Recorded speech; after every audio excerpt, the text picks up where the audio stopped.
Okay. Mm.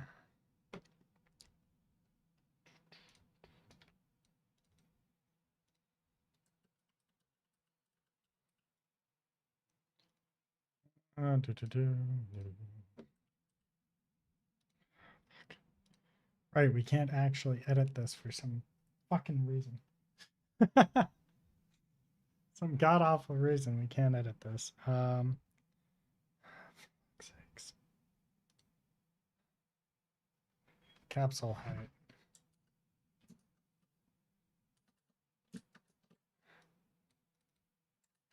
Do, do, do, do.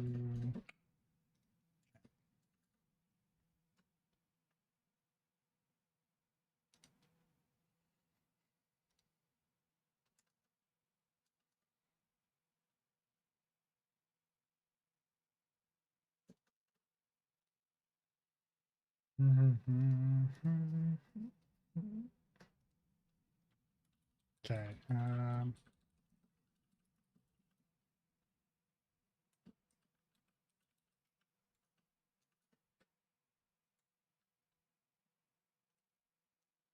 Set capsule half height to 80, 88.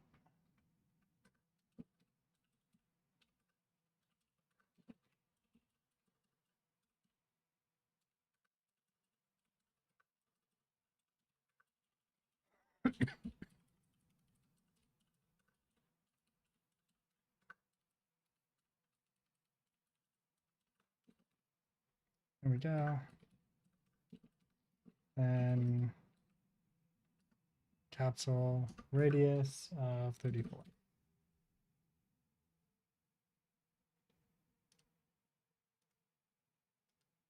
Let's save it all, and we're going to reload.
Seriously?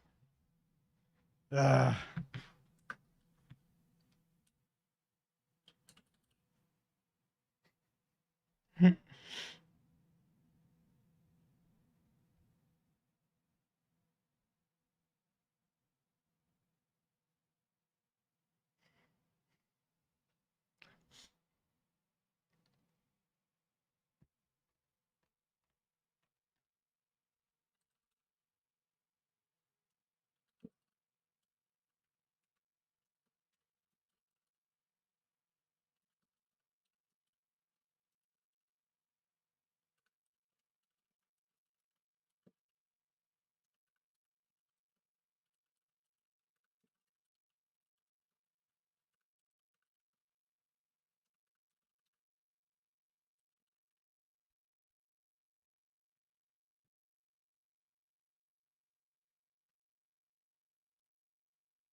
I don't like this. I don't like this at all. Ah.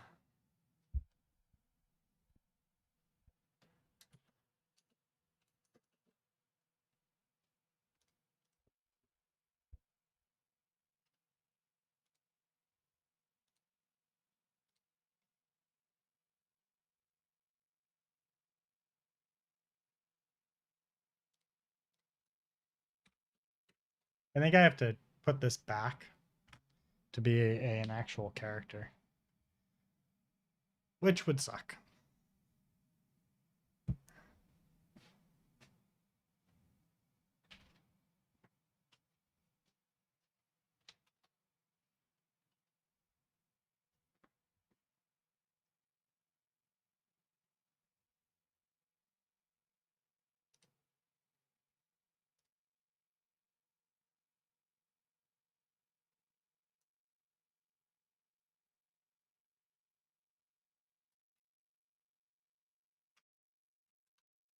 Damn it. All right. Well, it was worth a shot.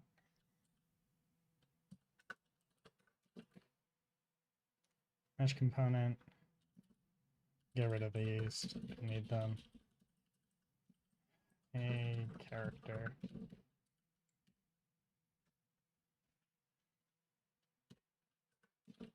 Here we go.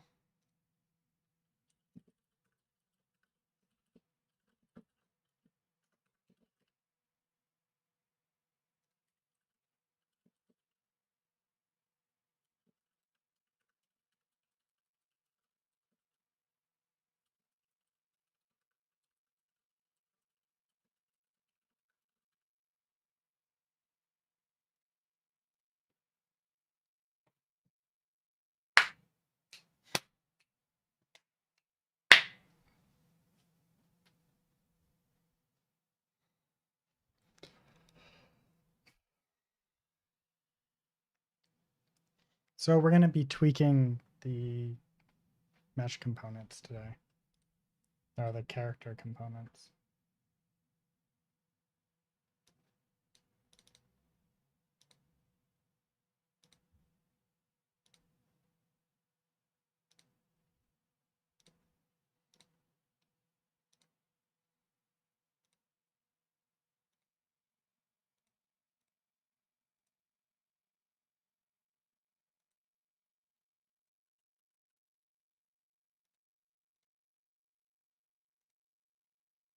These are all broken, aren't they?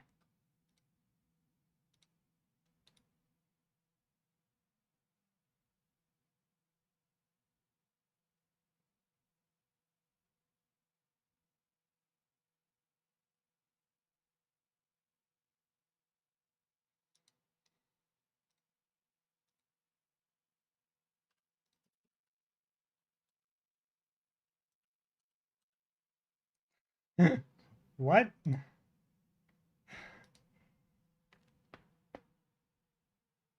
I have to redo this. God damn it. Yeah, so this capsule component is supposed to be there.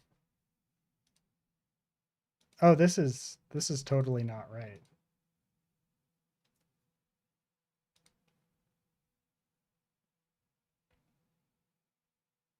Yeah.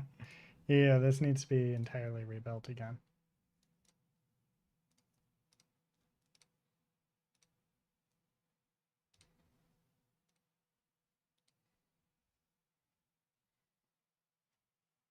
I might have to remake it, which would suck because then I'd have to replace each one.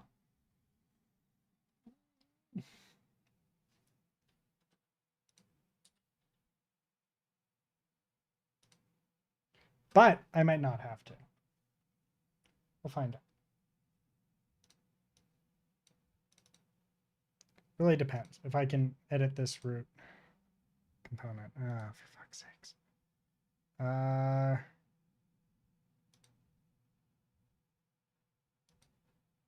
Reparent. A pawn.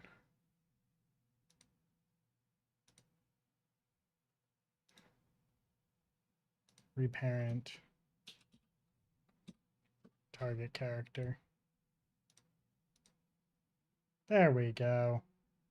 Beautiful viewport. And then the mesh, we're gonna use this one. -90, -90. Beautiful. This bad boy here, 88. Now. Actually, that half height is fine, but we do want this to be a bit bigger. Let's say 44. Save. The mesh itself, we want to add a idle.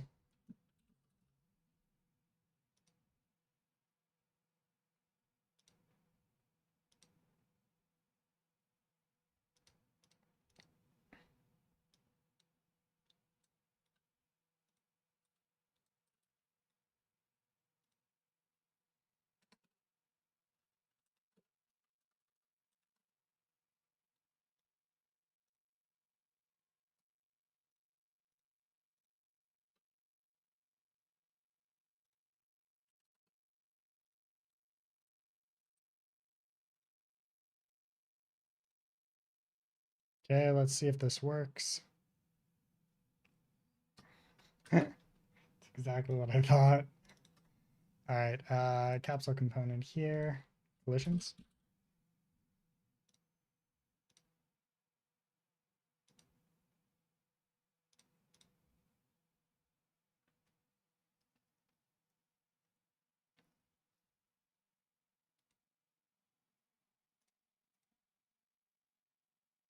For now, we'll just say physics bodies.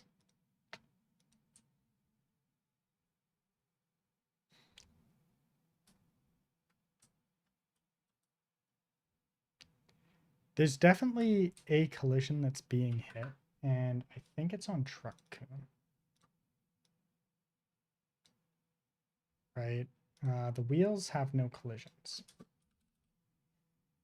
No collisions. The mesh has collisions. Oh, you know what? If I do custom, we get a pawn and we just do overlap. This might fix that problem altogether.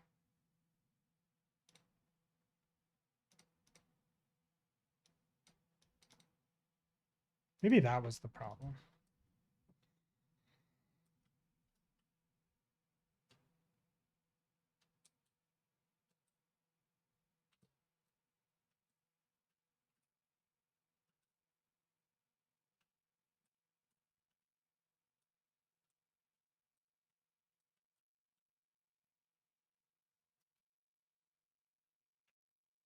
There's still something missing there.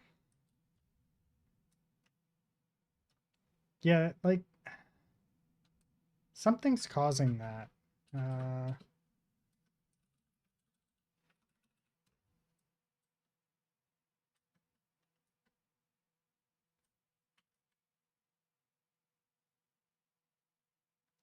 It's definitely this causing the problem right there.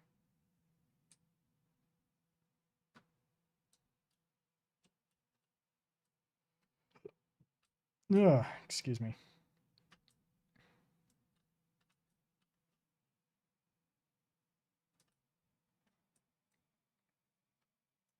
After a certain amount of time, I think I want to make that a regular thing instead of a physics potty. Yeah, there we go. Okay, so I totally think that I hit something a bit too fast. Yeah, okay. So, hmm.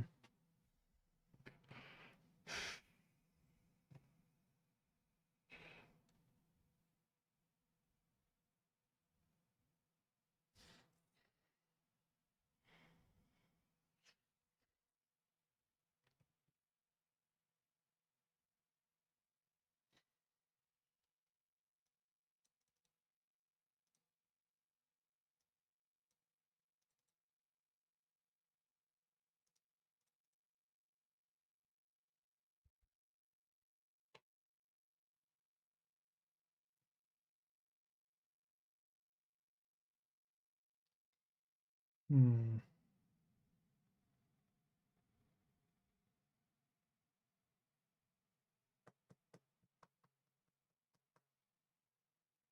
I think no collisions is the right thing here.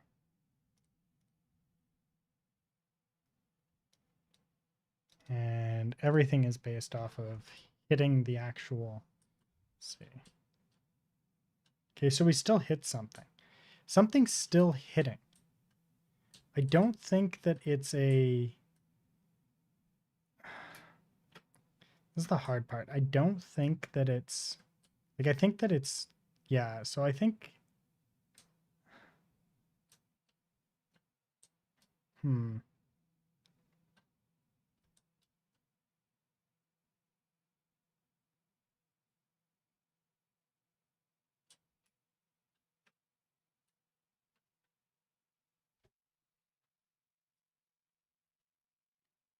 So the higher speed I have,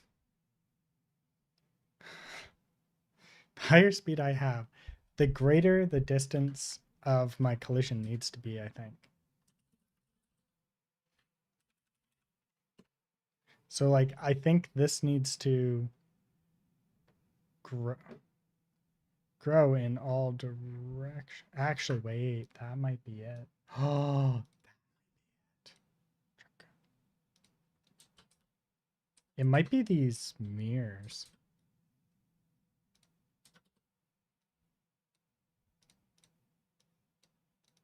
This is not what I wanted, by the way. Just not at all.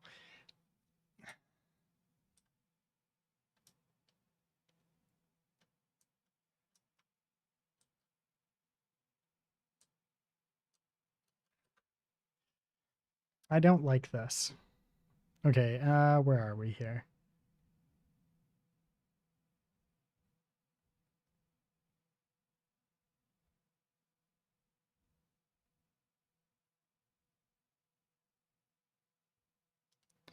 Do I have the IK? I do.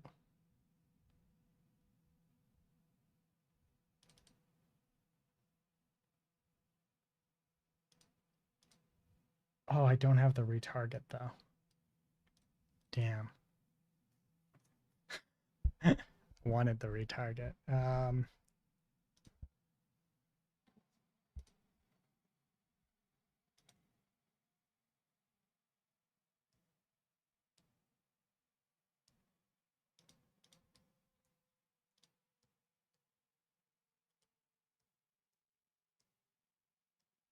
So I think what I want to do is if I open up this and I export this into mine and then I retarget, and I should be able to use this because this might actually just have a full fix for everything that I need, which would be the active ragdoll stuff, right?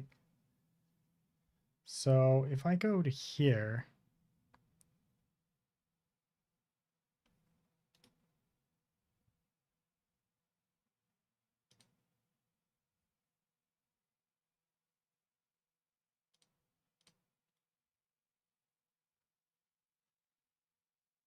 migrate.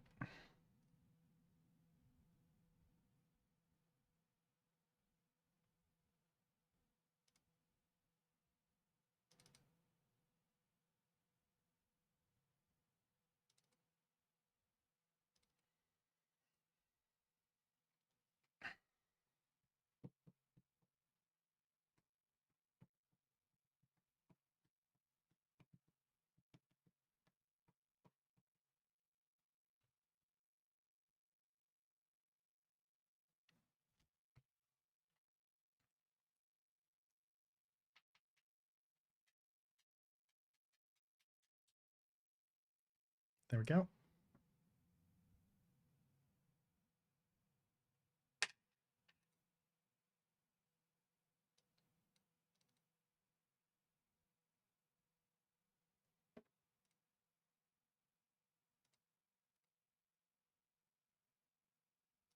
Here's my active ragdoll.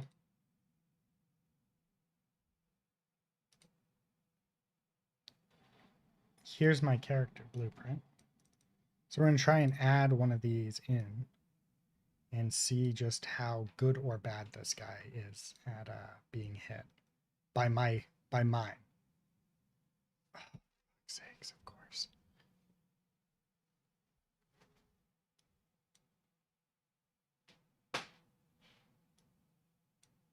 $45.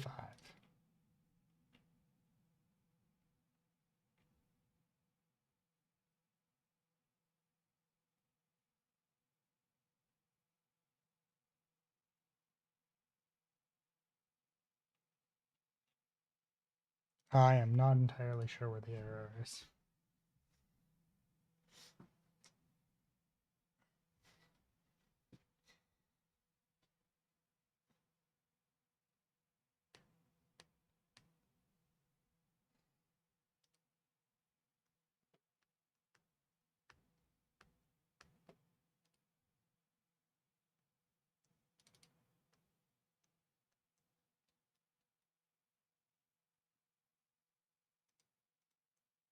Oh, right, because I don't have the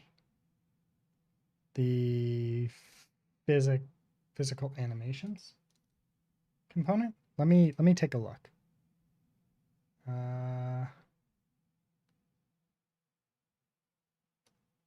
Truck-kun player controller 45.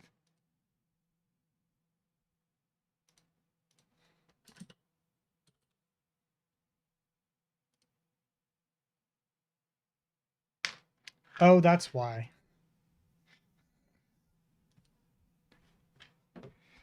That is why. I see why.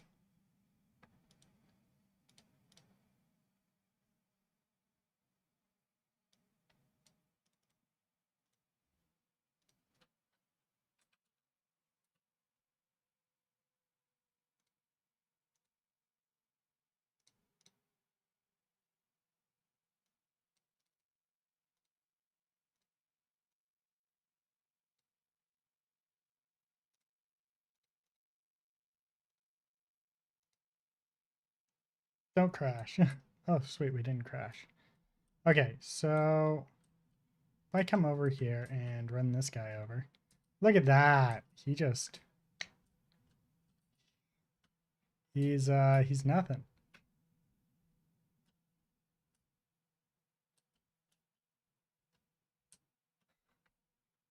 Interesting.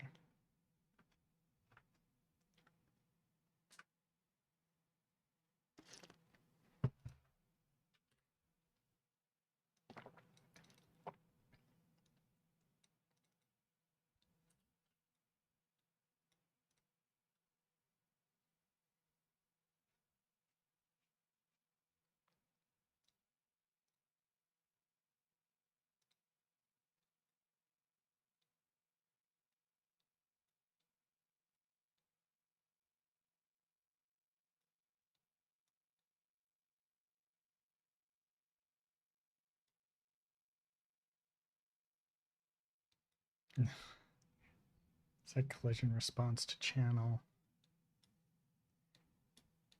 Oh, because it wants a physics body.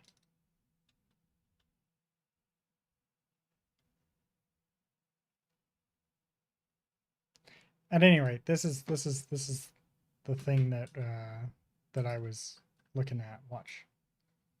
Oh, it just seems to work, right?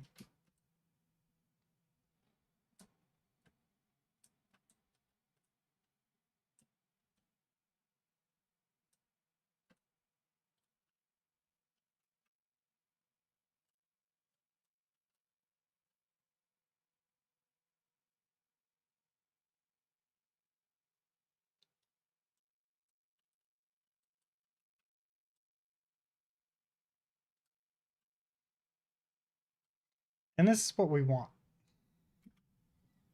right? Now, if I'm not mistaken, we come over here and we,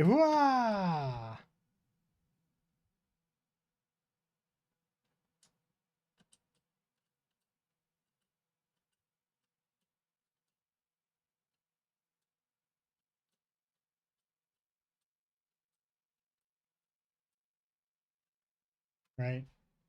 But I have to learn how to use this stuff. And luckily, it's a physical animation, right? And with this being a physical animation, it means that what we really want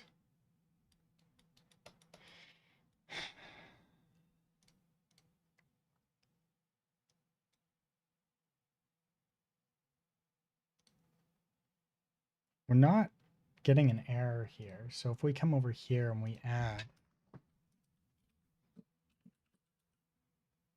physical animation. Okay, so we can add this. So that means that what we can do is if we come over to YouTube,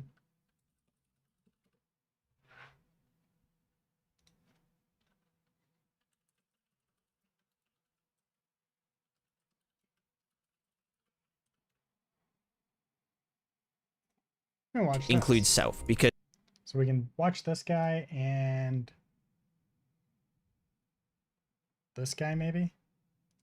In this episode, Who's faster? Maybe this guy. we're setting up damage-based physical reactions when a player collides into something way too hard. because we want to simulate. Hello and welcome back to Advanced Animation Application. Today, we're doing a deep dive into physical animation in Unreal Engine. Now, what is physical animation? Physical animation is kind of a midpoint between complete ragdoll physics and keyframed animation. That's it, goodbye. So yeah, physical animation is used in video games such as Grand Theft Auto 4 and 5, Red Dead Redemption 2, games like Totally Accurate Battle Simulator, more kind of simulation games like Xanima, and VR extravaganzas like Blade and Sorcery use it to a very questionable effect. Let's take Grand Theft Auto or Red Dead Redemption for example. When you hit someone with a car or a horse, they kind of go into this half ragdoll state where they're still physically reacting to, their surroundings. They bump their head on the curb or a rock or something, and you can see it, actually hit it, but they're still animated. They're still trying to, put their arm out to break their fall, or they're kind of curling up the ball, or they're just flailing around like crazy. It can also be used for things like hit reactions. Let's say I have an animation of my character like holding a weapon like this, and I also have one holding a different weapon like this, and I have all of these different animations and poses and stuff, but I don't want to have to keyframe hit reactions for every single one of them, like left, right, backwards, forwards, in the gut, in the back. For every single one of these, it just balloons out of control really rapidly. What we could do instead is actually half simulate the body of the character when they get hit, and the physical animation will do everything for us. We can also use physical animation to simulate things like a character being tired or being like rabid, like a zombie or something, where we can kind of relax the muscles of a character and still have them do an animation. Screen apple, lol. Yeah, we're working on it. So what the issue that we're having is right now is this is the issue I'm trying to solve, and I think that the answer is these animations, right? So when I run into this character here, this is not what we want. Ideally, we would just turn on ragdoll essentially from the get-go, and when you hit them, they ragdoll.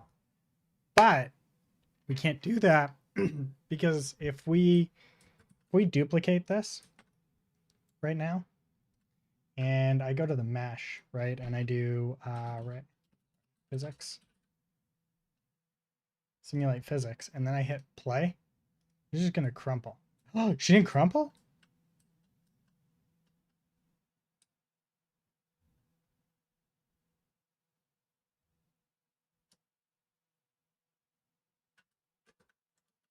Wait a moment.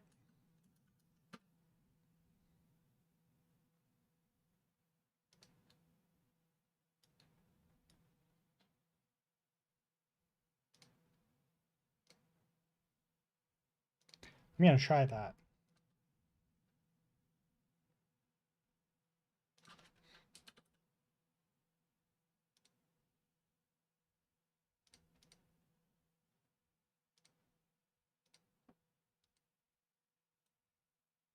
No.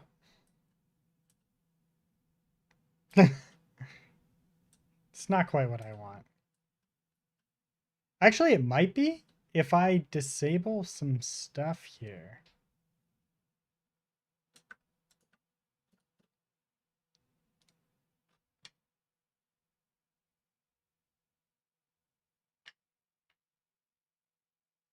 Oh, right, because... Sorry. The collisions aren't set on this. Never mind. So we do physics. We do this. Save, compile. Right? And then we come over to here. This one here is in question. Go down to the here, and we do collisions. And we do ragdoll. Save, compile, whatever. And we hit play, right? Interesting.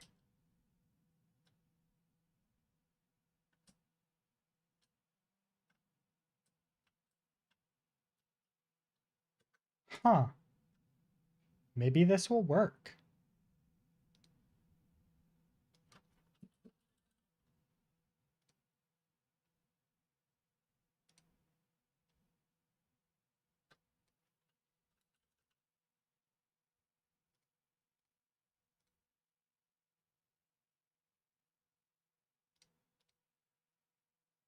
Can you explain the difference between live streaming and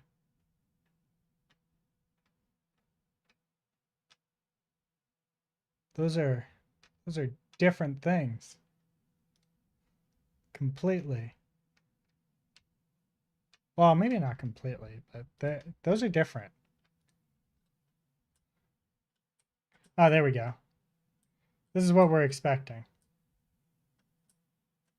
Sorry.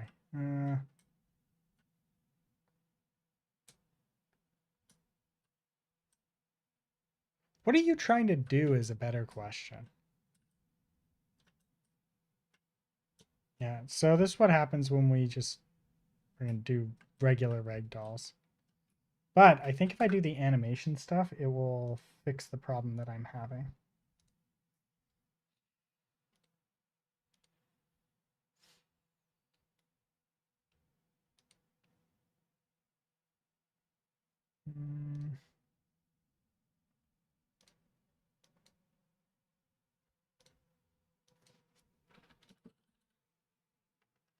So what we do is we do no collisions.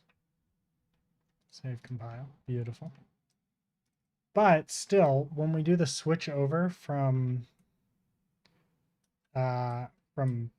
this, we have collision errors where things are blocking wrong.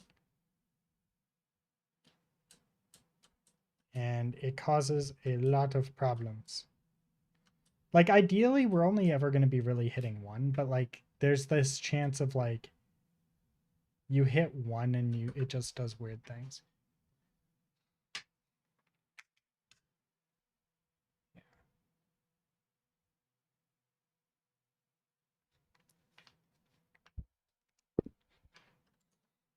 So like, all right, to answer your question though.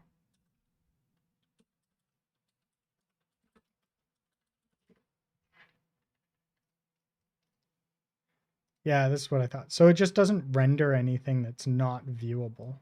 Things that are hidden behind cameras and stuff like that. So like if I open up Paint and I have a house here, and in behind it I have a house. This won't get rendered at all.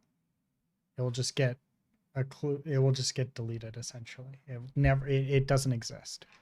Anything behind this house doesn't exist.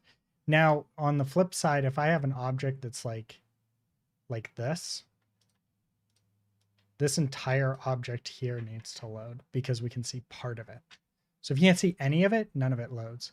Now, Nanite takes it a step further and it will try and just X out this part of it. That's what makes Nanite powerful. So it's only rendering this and maybe like a couple like jaggedy parts here, right? So that's kind of how that works. And it's very CPU intensive. Then level streaming is, my understanding of that is just like I have my level, right?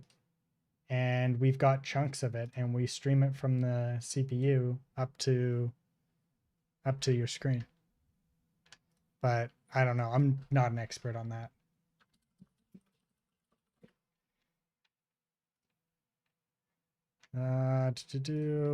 This would probably be better documentation. Level streaming overview. Yeah.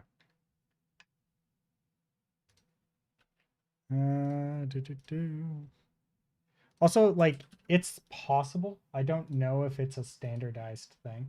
So it's possible that it means different things to different people, to different engines, right? If you really want to get into that type of stuff, there's a YouTuber that is absolutely perfect for this. Let's see here.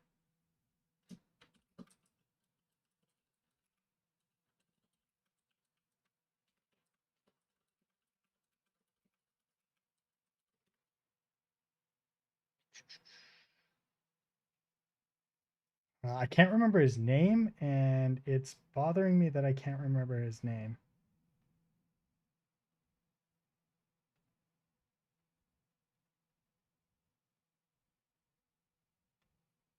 because he's really good. He's really good. He's a graphics programmer.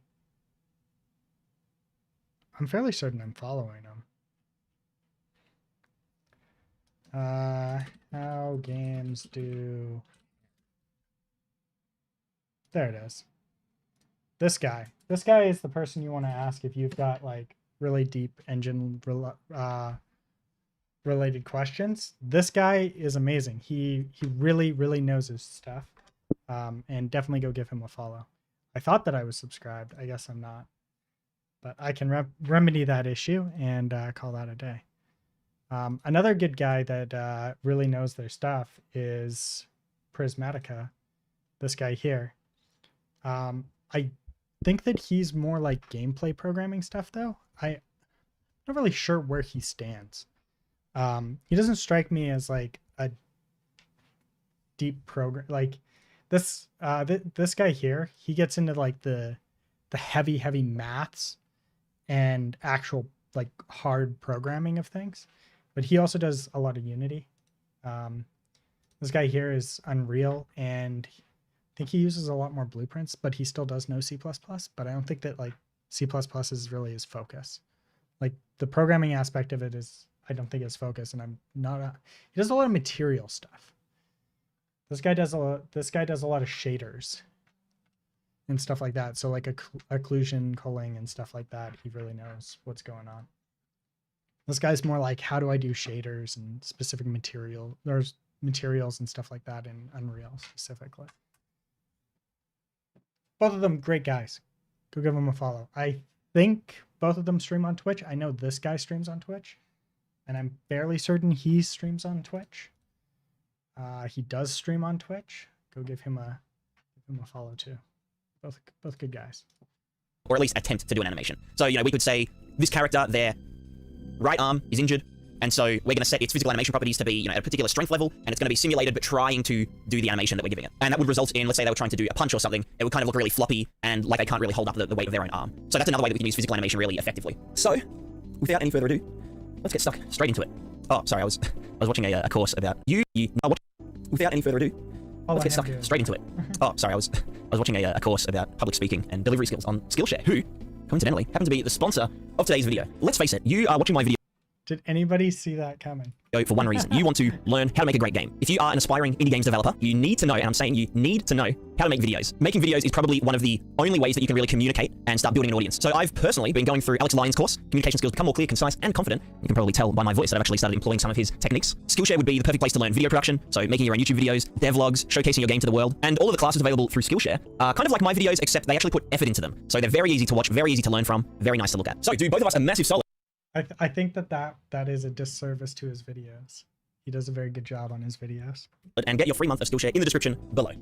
Okay, so how do we set up physical animation? Well, what we will do is we will right-click our library, whatever this bar is called, content browser. We're going to create a new blueprint class, and that is going to be an actor component. This is a component that gets attached to an actor. It doesn't exist in the world. It's just a little bundle of code that we're going to be using on a character. Now, the reason I like to do this, we're just going to call this tutorial physical anim comp, whatever.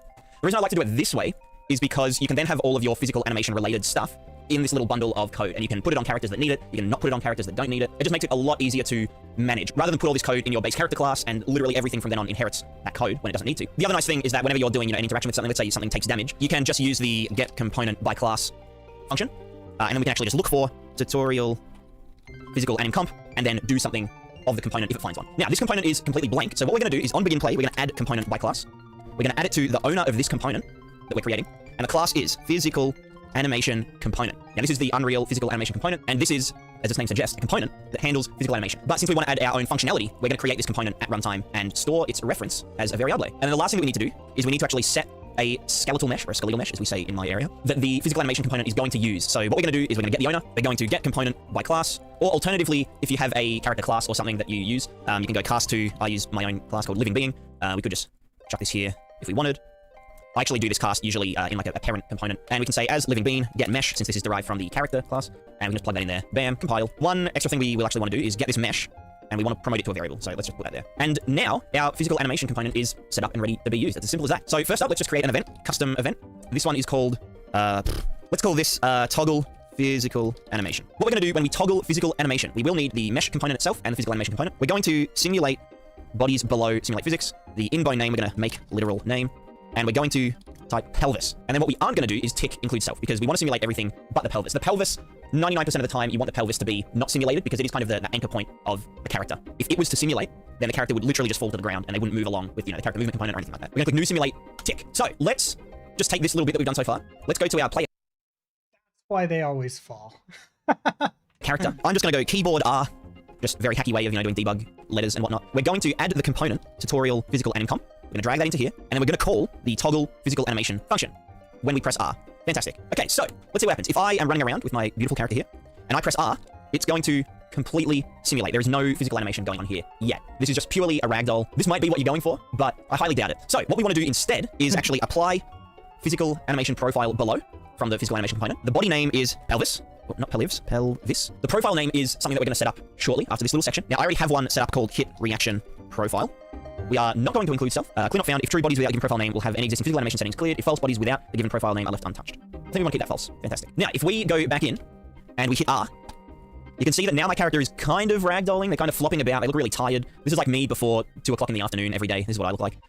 And you can see that the running animation is still happening, except it's kind of half ragdoll. And if I go into combat mode and I start punching, you can see my character is really, really struggling to hit anything effectively. So this is physical animation at a base level. So we've got animation, and we've got physical simulation.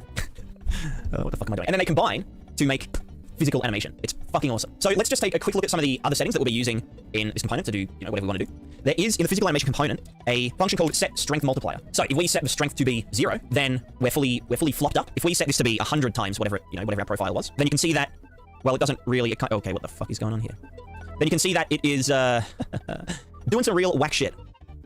Oh my lord. Now, the reason it's doing whack shit is because I'm overdriving the motors to the extreme. It just doesn't like it. So, but this can be really useful if you just need a little bit more push out of, your profile. Although we will look at some of the weaknesses of using this, namely that you can't specify from a particular bone chain for this to be, set to. It's a global strength multiplier. The main thing I use this for is to exit physical animation. So as we're exiting physical animation, I'll drive this up to like 10 or something so that it can blend out smoothly. The other setting that is crucial to physical animation being useful is set all bodies below physics blend weight. Or you could just do set all bodies. This one kind of a bit more flexible. So if we make a literal name, like literally make a name, this is pelvis, we can now set the physics blend weight. 0 being there is no physics blended, 1 being there is it's fully physics. Now, really important thing to note, and this can be kind of hard to grasp, this is very different to the set strength. Like you might think, oh, this is fully physically simulated and this is not fully physically simulated, like what's the difference? So let's just say we put this at 0.5 and we don't apply any physical animation profile below. So this is going to be fully floppy ragdoll mode, but we're only going to blend 0.5 of that amount. So if we hit play and we ragdoll, you can see that this character is kind of, see how there's like these weird motions where the arms are kind of flopping about all over the place really weird. It isn't like half simulated, if that makes sense. This is still fully simulated, but it's just halfway between the animation and, the fully simulated whatever's going on. The only thing that we want to use the blend weight for, or the better way to think of it is like the alpha of alert between the keyframed animation and simulated, ragdoll whatever. The only thing we want to use this for is entering and exiting our physical animation state. So let's say our character gets hit in the back of the head and, they're kind of dazed and they're like flopping around like this for a bit and we're still running. If we were to just set, stop simulating bones, it would just snap immediately to this position again and it would look absolutely terrible. So what we can do towards the end of our hit reaction or our physical animation state is quickly lerp from 1 through 0.5 to 0, and it will smoothly transition. And then once we reach 0, that's when we say, okay, we're not simulating anymore, whatever. Now, actually turning think this might actually be a better system. Turning off physical animation is quite important because this can be quite expensive when you do it en masse. Like if you had every single character and all of them were, doing physical animation, simulating whatever, all at the same time, things could get a little bit messy. So when you're not using physical animation, you'll want to turn it off. You'll want to set simulate bodies on the mesh to false. So that is a very brief overview of how to set up a physical animation component, why we put it in its own little, component that spawns a component, and also what the main functions that we're going to be calling are. So the next thing that we're going to cover is setting up a physics asset. Now, if you're using the default, Unreal mannequin, it'll have a physics asset already ready to go. Some of the constraints might not be perfect, so, just reference this video if you want to tweak them. But even with that physics asset already set up for you, you will need to set up a physical animation profile. So when we import a skeleton for the first time, or a new character, or whatever, it will automatically generate a physics asset. This is a physics asset. Basically, what this is the simple collision for a scaly mesh. So you can see each kind of bubble here. These are like capsules, very easy to compute collision for. These are all assigned to 1 bone each. And you can see some of them are a little bit too buffy by default, and it's basically going to be our job to fix them up. If we hit simulate here, you can see that, it does function, it does work. And if we shift right click, we can, drag this around, we can throw it around, see what it's doing. So you might be thinking, well, that seemed to, ragdoll properly, what's the big deal? What needs to be done to it? Well, if we look a bit closer, you can see that when this fella flops onto the floor, there's going to be like gaps here because this big pelvis collider is too big, basically. And also, if you're doing any mesh accurate collision for your characters. So, you want to know, oh, my character got hit in the arm or something, rather than, just hitting the capsule. Basically, any game that isn't, a kind of hack and slash RTS type thing, then you will want these to be as accurate as they can be. How do we do this? Well, we can simply click on these, and by using the keys W, E, and R, just like in the editor window, we can actually just scale these by dragging. We're just going to go through here, and I'm going to tidy up these so that they are all appropriate sizes. Keep in mind that you can have bodies overlapping with one another, because later on we can specify which bodies can collide with which other bodies. So we can say this shin shouldn't collide with the foot or this one, but the shin should collide with, the chest and the arms and all that kind of stuff. Now, this one here, Spine 03, this one's a bit of a nightmare. We're just going to fix it up as well. Make all its rotations snap to the nearest 90 degrees. It's also not in the middle. So if we go to the center of it, this is actually the center relative to the bone that it's representing. If you want to snap something to the center, just set this back to 0. It looks like Spine 1 didn't actually receive a capsule by default. So what we're going to do, we're going to go up to Options. We can go to Show All Bones. Go to Spine 01. We're going to Add Replace Bodies. And this is going to automatically constrain this to the adjacent bones. So that's just a very handy little tool to add a bone that didn't get generated automatically. Now, of course, you don't actually need a collider for every single bone. I just find it handy because if we have more colliders, we can actually get more bone names from our hit results. So when a line trace or a collision hits a scaly mesh, there's actually an option to get the hit bone name. And that hit bone name actually comes from this physics asset. So, one thing that you'll notice if you've ever done like collisions and stuff is that, you'll never get a collision that'll say, oh, I hit bone, finger, pinky, bone number 3 or something. It's always just hand. And that's because usually we don't give fingers their own individual colliders because that would be very expensive. It'd also just lead to more jank and whatnot. I guess if you're doing like a VR game or a VR application or something, then giving the fingers individual colliders might be something that you would do. But for, 99% of projects, you would just give the hand its own collider. And when we actually look at this, you can see we're doing physical animations, because I think that's how I'm going to need to get the systems working. that this collider here is assigned to the hand. So any bones beyond that will just be completely stiff. They'll just be following whatever the keyed animation is doing. Now, there's a lot of stuff going on here. There's a big thing, and there's no big thing over here. This is the clavicle, which is actually worth doing a collider for. I'm also going to delete the entirety of that arm over there, because what we can do, let me just get this chest bone, shrink you in a little bit. Yeah, it's good enough. What we can do is we can actually mirror these doobly-doos. So if we right-click on this, we can go mirror, and it's going to add that exact size and position over here. It's also going to add the constraints over here. That's why I've just deleted one half of it, so we can focus on this side. One thing that I'm going to do with the hand, I'm actually going to go to right-click, add shape, add box, and then delete the capsule. Usually I'll do this for the feet as well, but I haven't done it yet in this case. Cool, and now I'm going to flatten this out this way, and that should be just about enough, right? And then I'm going to get the clavicle, and we're going to add replace body, add slash replace body. I'm going to rotate this to how I want it.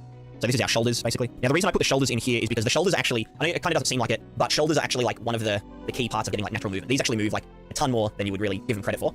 Doing my exercise. So when it comes to actually ragdolling or physical animation, you know, if these weren't able to move, then a character that's ragdolling wouldn't actually be able to put their arms above their head like this. Because when you do this, you're actually moving your clavicle all the way up vertically. If you were to try and keep it still, you can't actually get past here. Any arm movement above this point, above this angle, is clavicle movement. But let's see, this chest bit here. Okay, this one definitely needs to come out a bit. Keep in mind this. Oh yeah, there was something that I wanted to show you.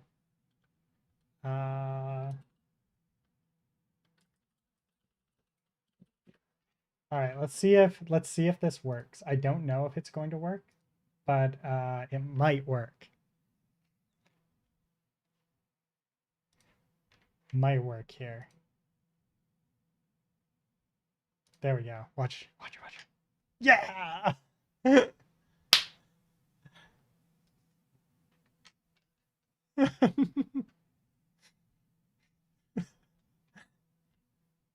So I got that working. There's the fireworks that I promised you.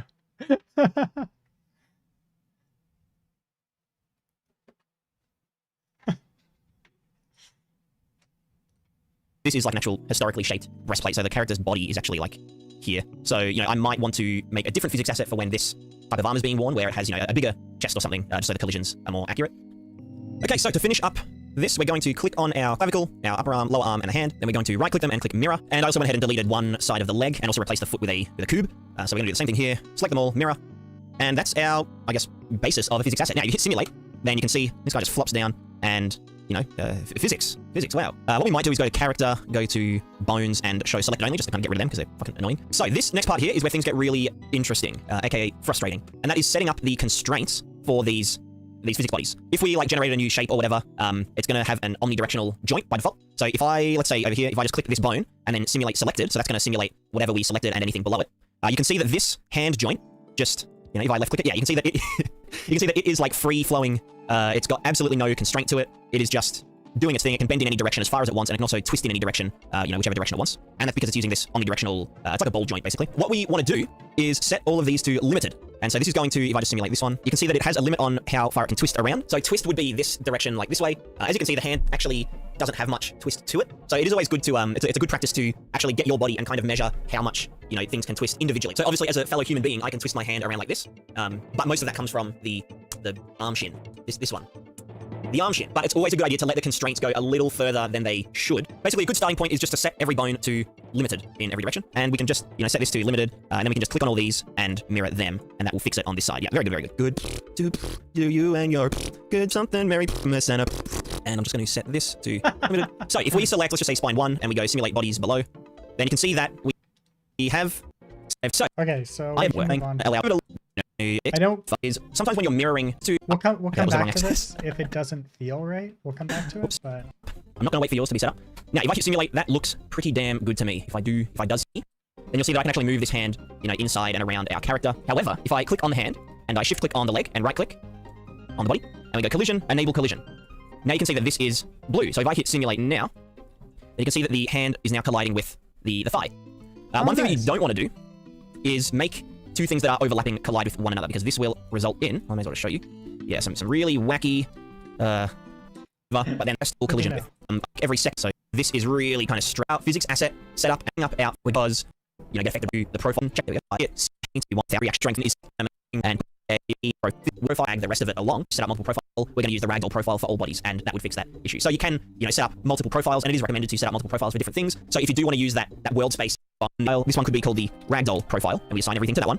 And we could just simply give the head a local simulation in this profile. And then in our physical animation component that we set up, where it says set profile from bone below body something something, we would just say, okay, well, when we enter ragdoll, we're going to use the ragdoll profile for all bodies, and that would fix that issue. So you can, set up multiple profiles, and it is recommended to set up multiple profiles for different things. So if you do want to use that file simulation position, that it would be in this zone, it's like, you can actually, the node is really kind of stretched back. This collider here is now colliding with this. Looks good, feels good, is good. Now that we have our physics asset set up and rigged and constrained and all that good stuff, the next part of this is going to be setting up our physical animation profile. So in this corner down here, we're going to select everything. Okay. So this one I'm going to have to do with him, but I'm going to do it off screen because it will just make that a little bit easier. So I've got her open to, where is it? To her physics constraint stuff right here, right? So I'm just going to follow along with him.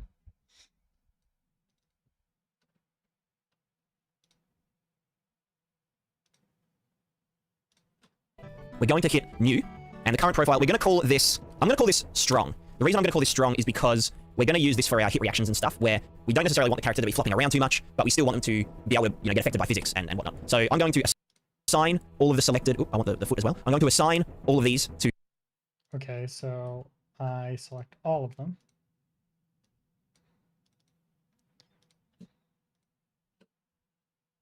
Create profile, new.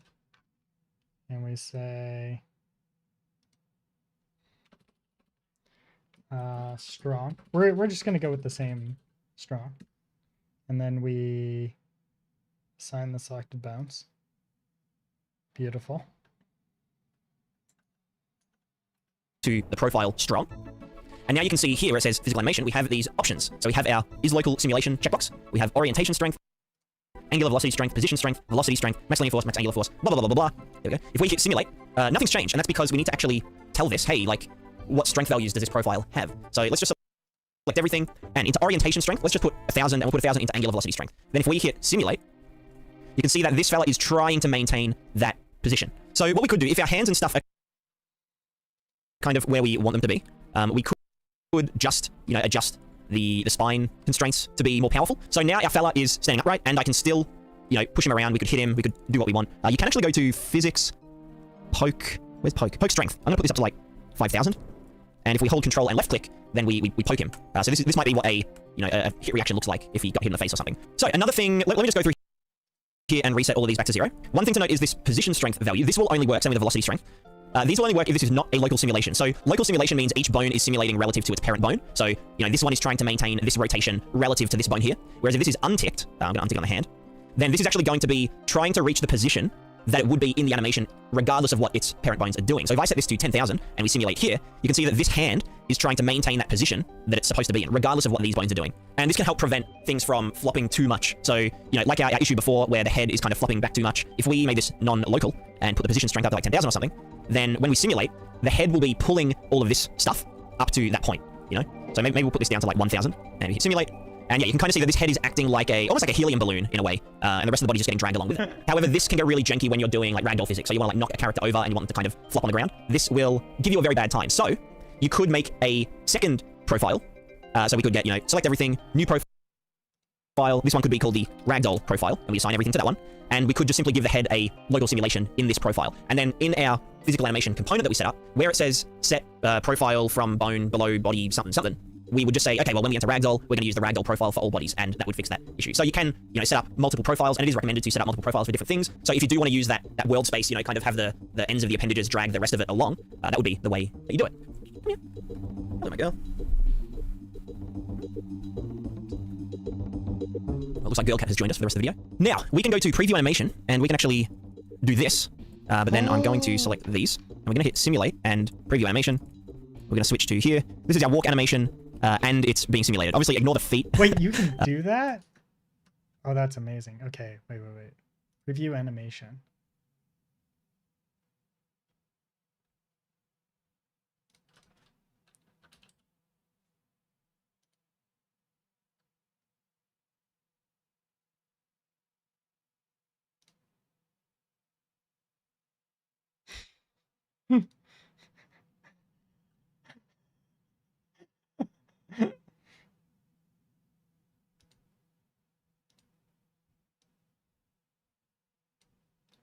Oh, yeah. This is great. They're bound to be a little bit weird because of the friction and that kind of stuff. But this is kind of holding pose decently well. If we go to a run animation, then you can see, you know, he's kind of chugging along a little bit. It's not perfect, but it's, you know, there's some resemblance there. This would be perfect for, you know, a drunk character or something. So it is important to test the simulation with animations as well. Oh, who needs to motion capture breakdancing when you can just do this? We can go, bust a move. All right, so that is our physics asset set up, ready to go. We know how to make a profile. We've done all the constraints. We've set up all of the, you know, the forces and stuff that they use to blah, blah, blah, blah, blah. It is time to put some of what we've been working on into practice. Yeah. All right, let's do it. So first thing we're going to do is a hit reaction. Let's just go to him, and in here, we're going to give him our tutorial physical anim component. Very cool. And in this component that we made just before, I'm going to have to find mine. There it is, physical anim component tutorial thingo. What we want to do is get our tick function. We're also going to make sure that our component isn't ticking by default. We're going to have an event called hit reaction. We've made a custom event called hit reaction. It needs an input of hit result. Let's just call this hit. Very cool. This goes down to there. So what we do when this happens is we set the component to start ticking, and we increment the hit reaction time remaining. This isn't actually time necessarily. This is just a value that goes up, like we set it upwards, and then it will lerp back down towards 0 over time. Then what we're going to do is we're going to apply a physical animation profile below pelvis, not including self. Then we're going to set all bodies below simulate physics. New simulate, yes, simulate.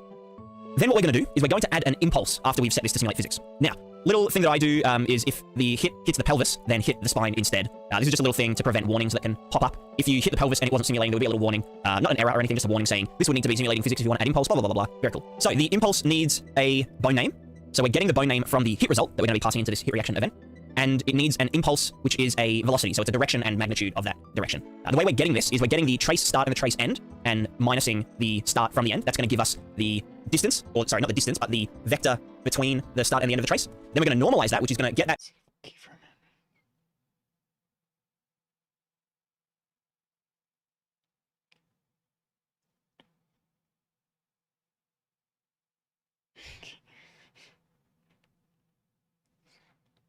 Physically animated mesh to collide with anything.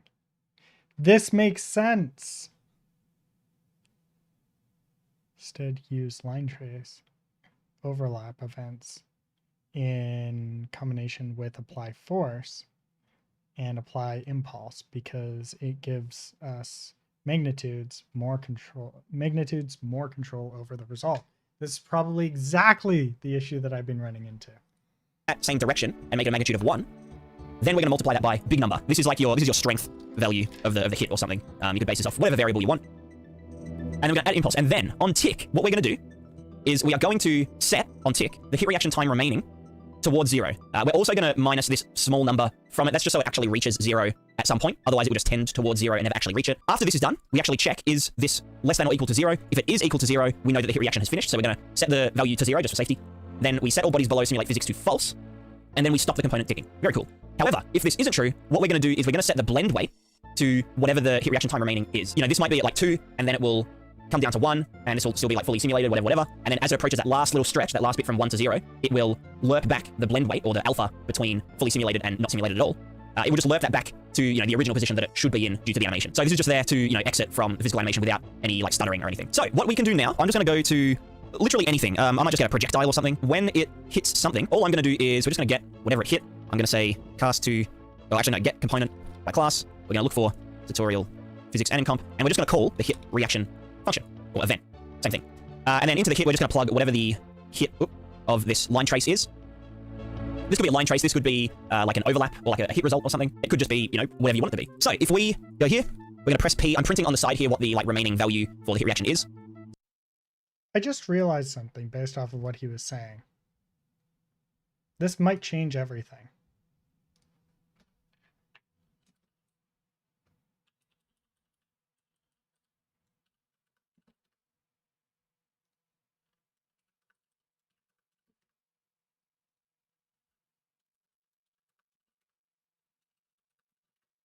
Obviously I'm gonna make some changes here, right? But if we do this, let's grab the skeletal mesh.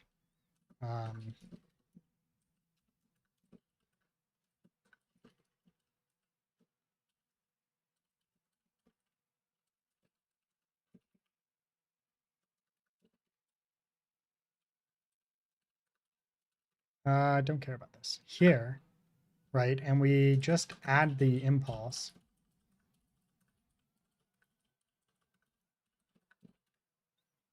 Here.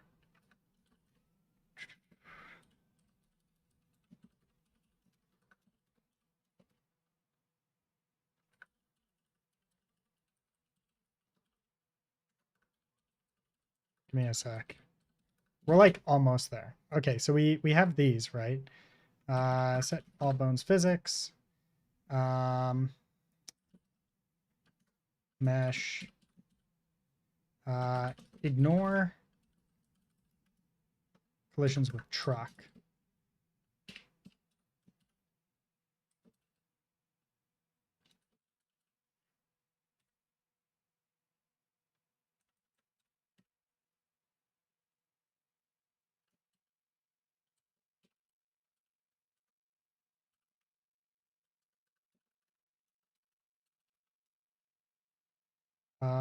Set to block all after delay.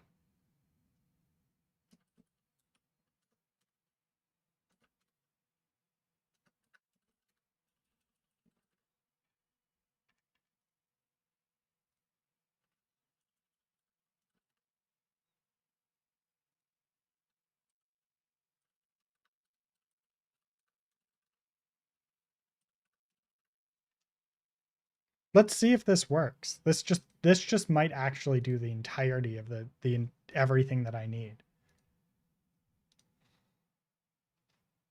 Trailer music plays. I need. Did you see the did you see the video I sent over YouTube over there? This one. Did you watch this? I want to make this into a trailer for the game.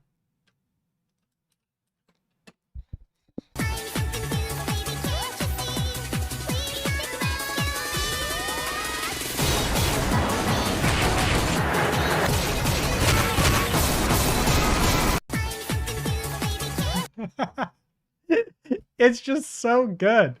Sorry. Okay, let's see if this fixes the problem. Because, like, we're going to add that impulse, right? What just happened? We run them over, and then they just fucking disappear.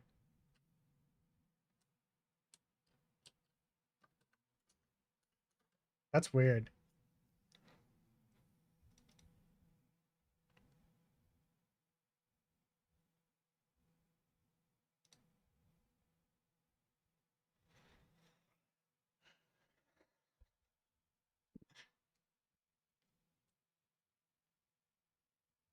She really said? Wait, what?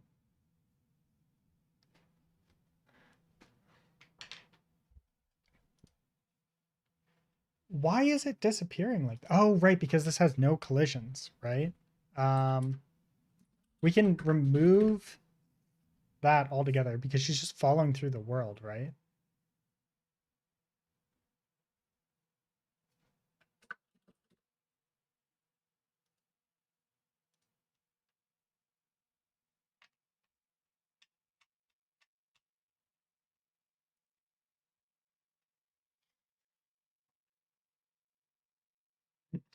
Anyways, I want to remake that video inside of the game and have that as a trailer.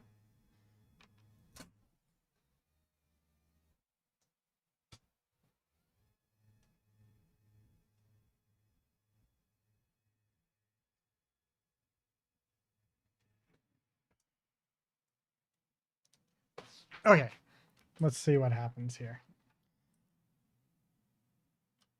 They're still disappearing.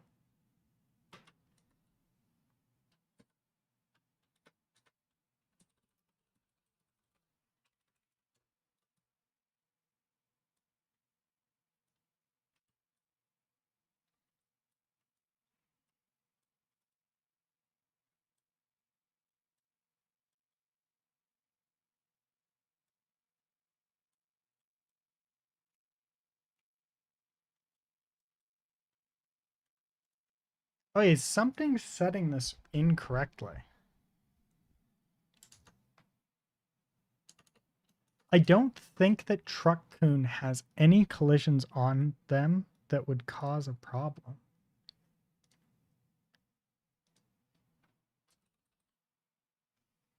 Yeah, no, so no collisions at all, right?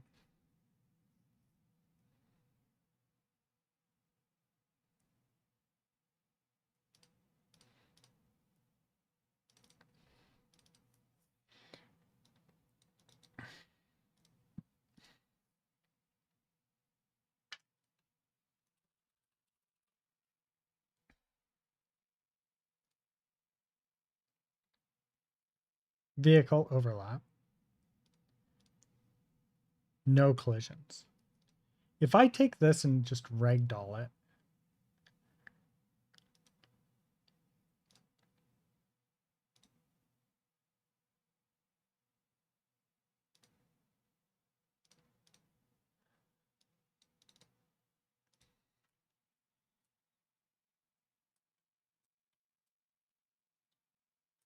what is still causing this problem?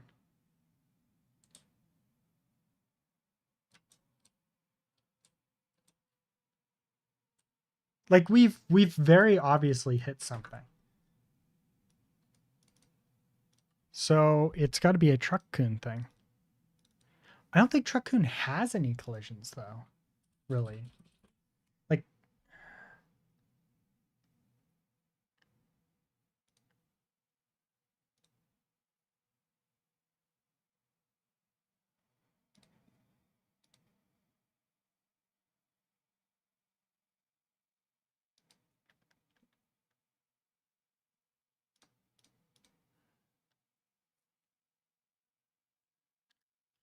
might be that.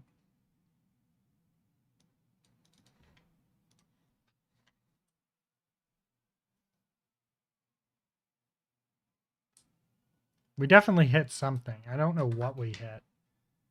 For fuck's sakes.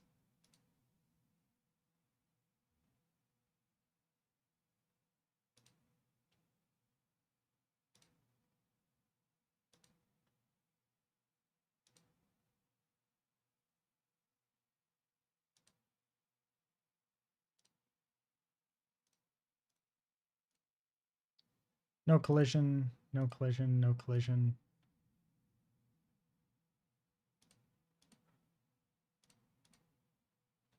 So what the are we hitting? There should be nothing there for us to hit. I guess it's the impulse.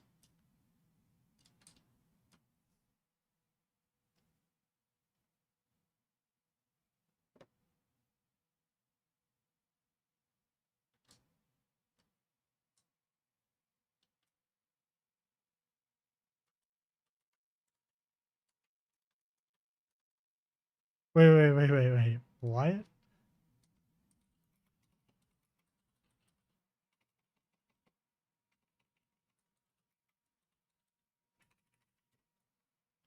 Okay, I'm definitely hitting something.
It's got to be this here. Let's see what happens when we don't do that, and we're gonna save all and then hit play. Because he said don't do it on don't have things interact directly. They're still disappearing. And that is the weirdest thing.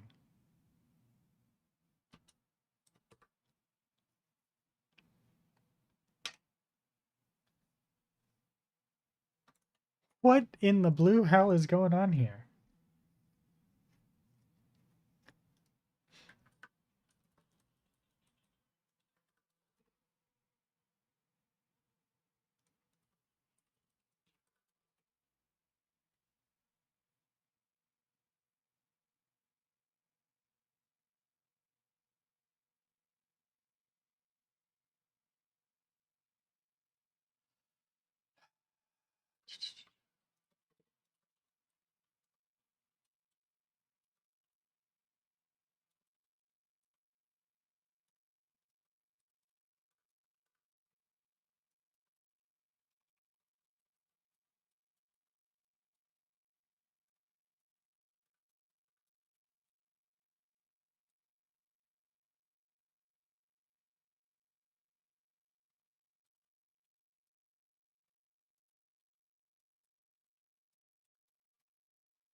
All right, let's try that. And then ragdoll is true. There's a,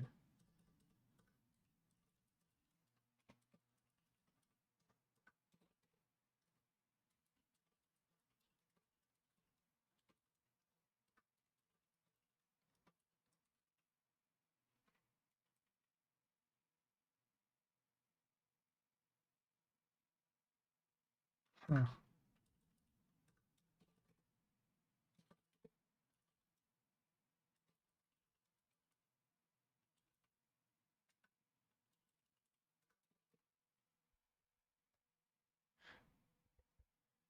Interesting. Okay. I'm glad you cleared that up, man.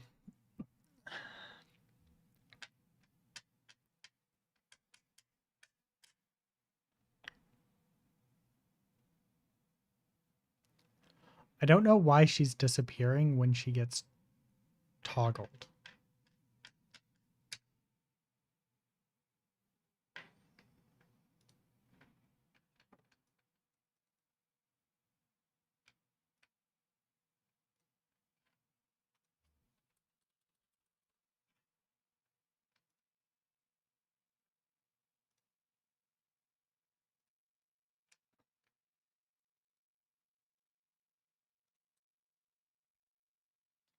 She's going to disappear again, isn't she? No, but That works. Still hit something.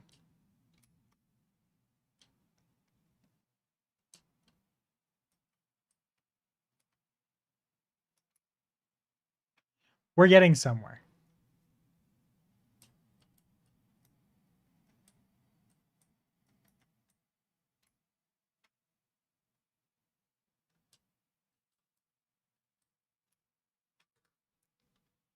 Okay, so I wonder what collision we're hitting.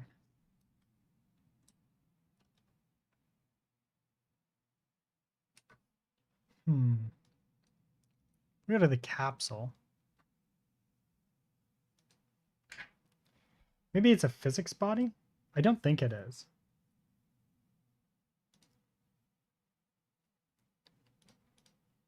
I guess over... Yeah, we'll do that.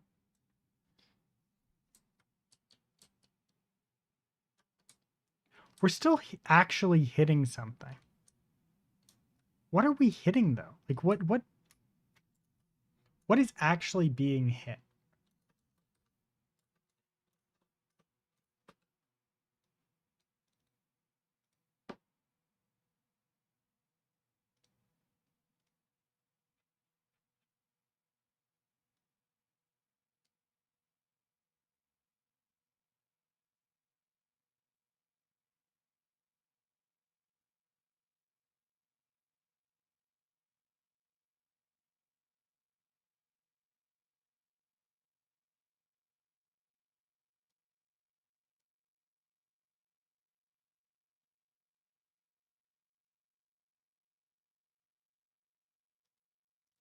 All right, let's just do this. Maybe not that. But I think it's the mesh we're hitting, right? So if we scroll down on this mesh here, we want to go to here and then on hit, on hit, on hit. On component hit. Get name. Let's get the other component, get display name. Print string.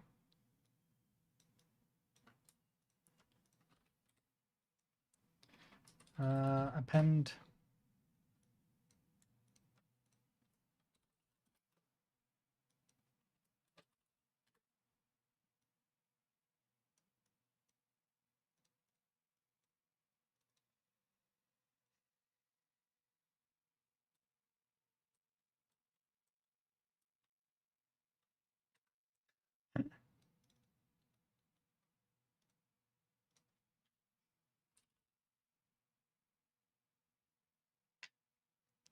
Okay.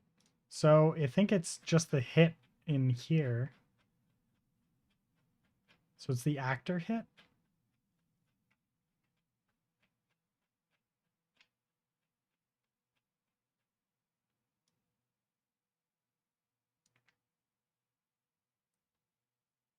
Actor hit.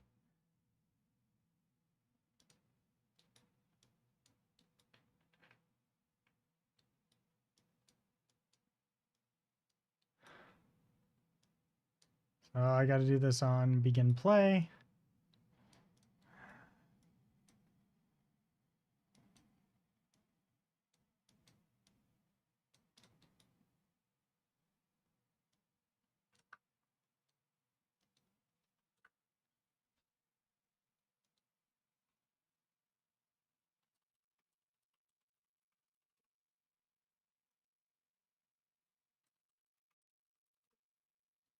I don't like this, but okay. And then we'll go here and we'll do hit. Okay, good, good, good.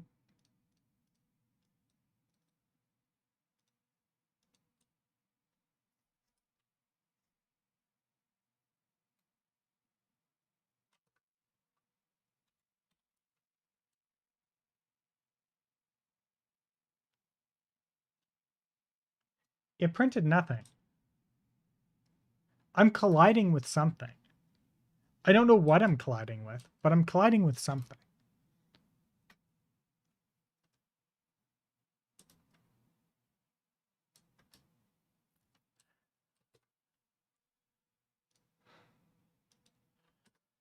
Ah.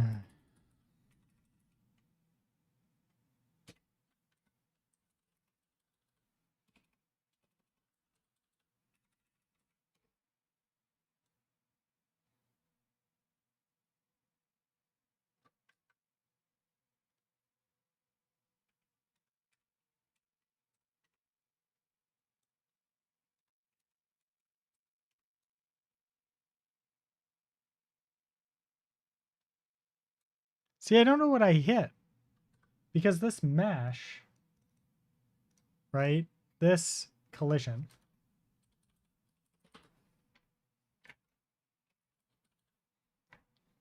is a vehicle collision, but it's supposed to overlap with everything. Dynamics, physics bodies, maybe. I don't fucking know. Everything else is like doesn't have collisions. Oh, here we go.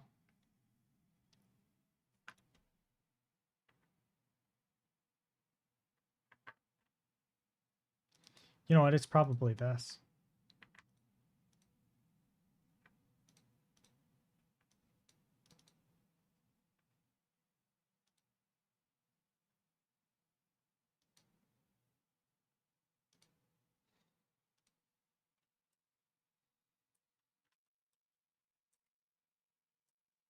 I think I found it.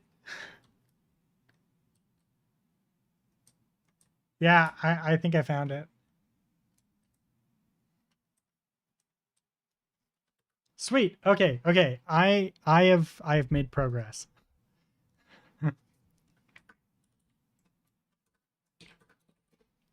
Okay, I know how to fix the fucking problem now. We don't need to ignore on this, I don't think. But we do need the impulse. And the impulse force is calculated up here. So we're going to move this down.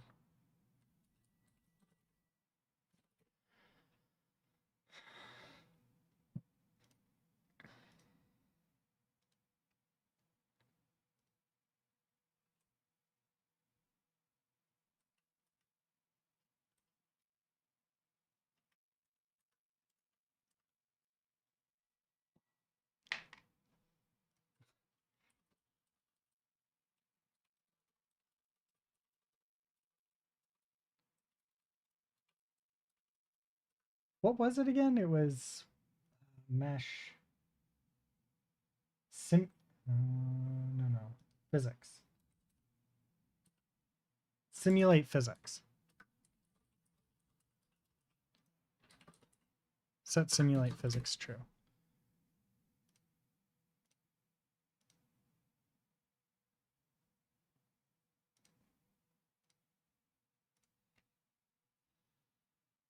Find the bug, clap.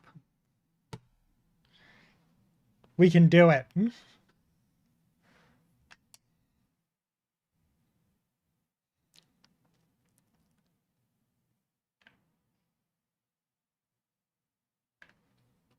What was the error that we saw here? Oh, and the active rate doll bullshit. It's fine.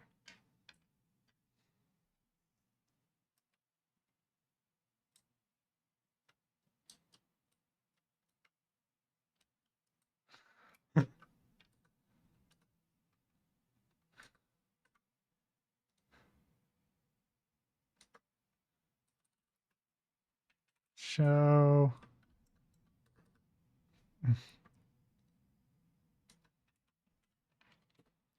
I bet you anything, they're falling through the ground.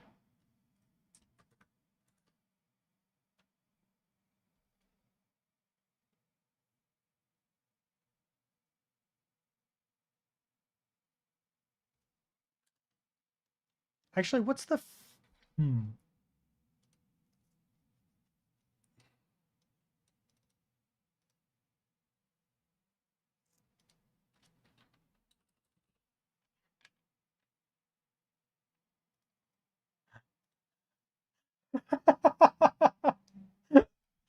Oh, that is not what it's supposed to be at all, even a little bit.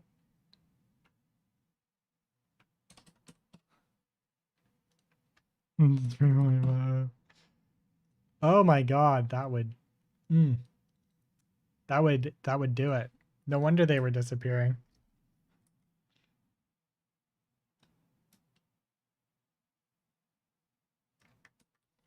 Okay, there we go. We actually have liftoff. This changes so much. Okay.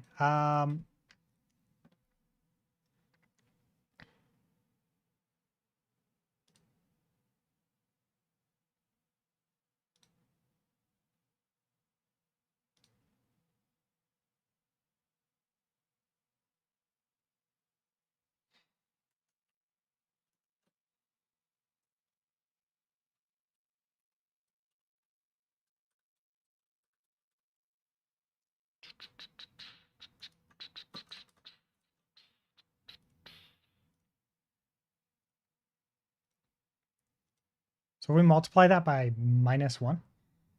It changes the direction.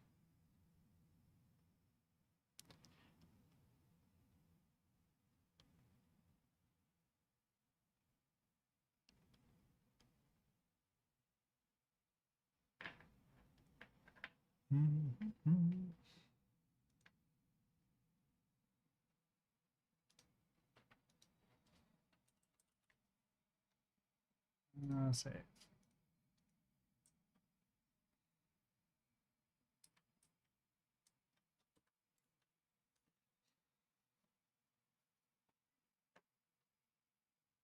Oh yeah. Okay.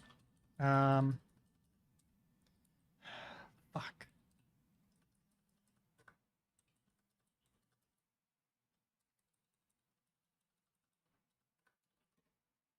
Get forward vector. Okay, what we need to do is, because we have to do this. We have to do this anyways.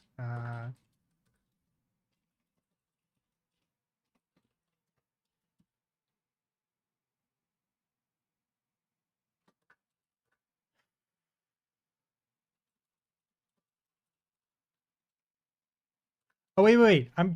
This is the character.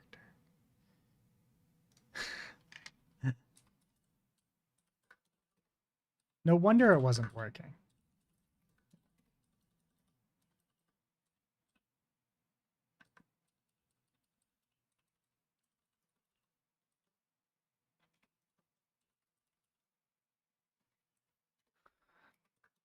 There we go.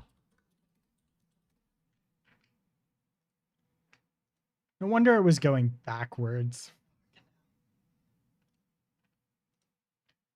It was coming towards me because they were facing towards me. I want them to go whatever direction I'm going.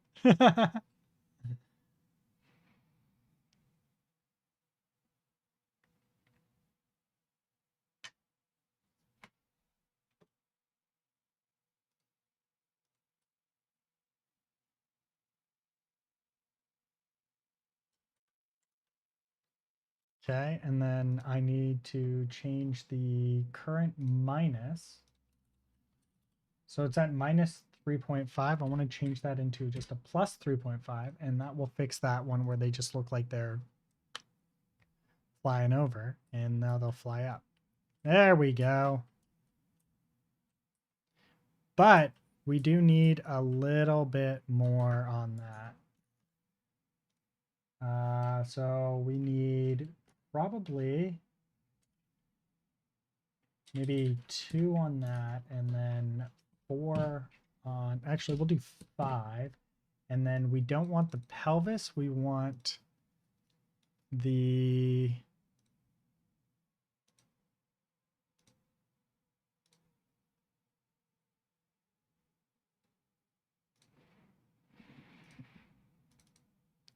let's do one of the spines.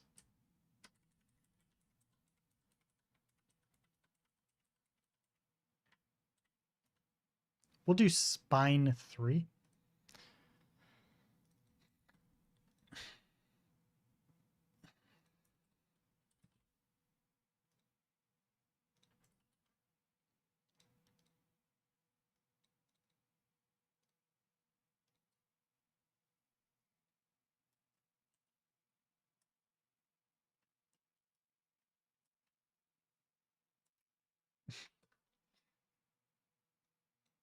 Interesting. Okay. It did not like Spine 03. It does like pelvis, though. Ugh.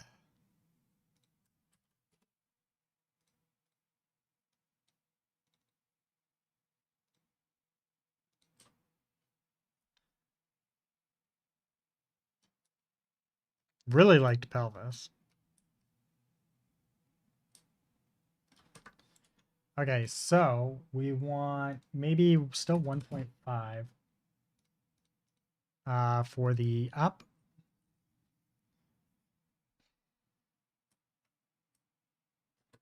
Huh. Let's just do one.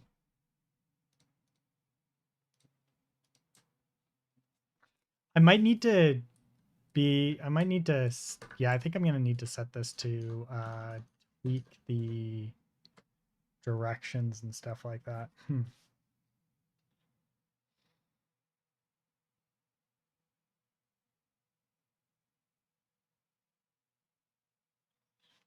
Although maybe just maybe this might work. Okay, wait, one sec. Let me take a look here. Collisions.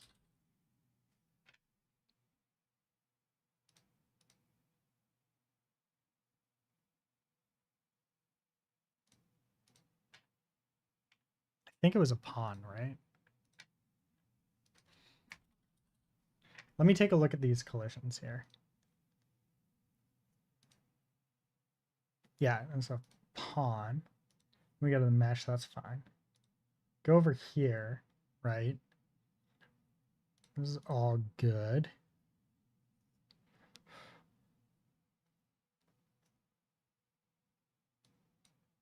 This might be the trick.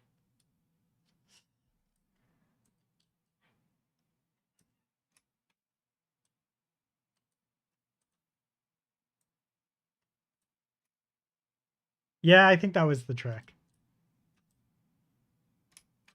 Now I think we can get get away with this, and if we can, that would be even better. Like if I can get away with this, it would be so much better.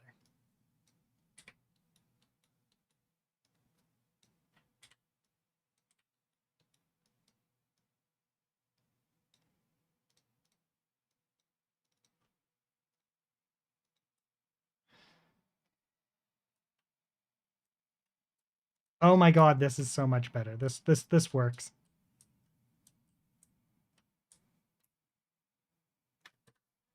Oh, for fuck's sakes, it just works.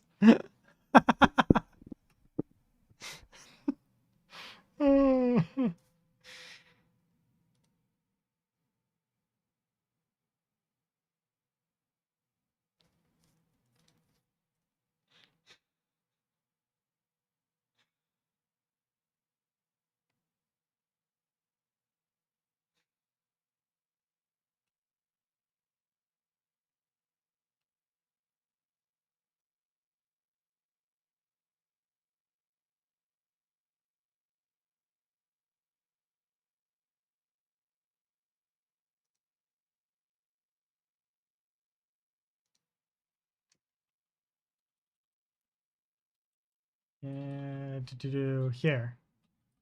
This needs to be freaking drastically chilled down. Truck. Okay, we're gonna do 5.0, 5, and then 1 point. Then we're gonna actually change this from impulse multiplier to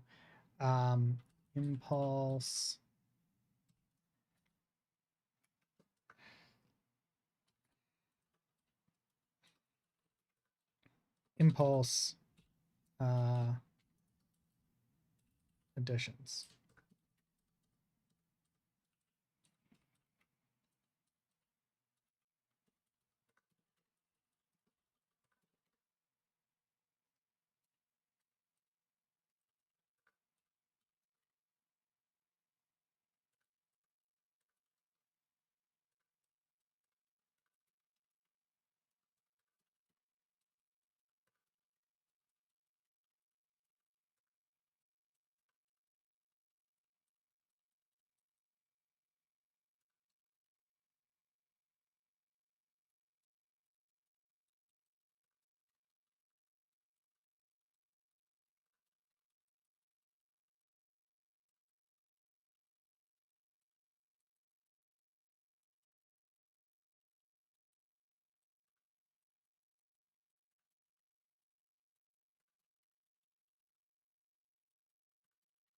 There we go.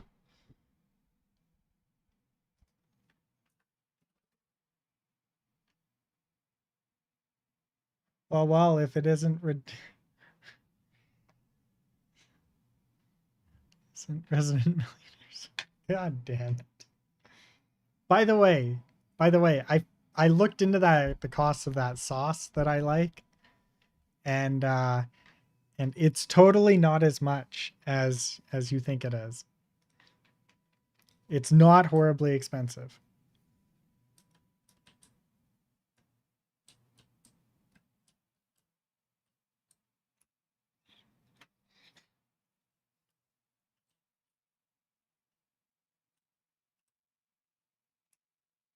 Oh my god, it feels fucking perfect. Now, there is a problem, and I'll show you the problem, and this is a big problem. They do not speed bump, and the speed bump is important. So let's add the speed bump.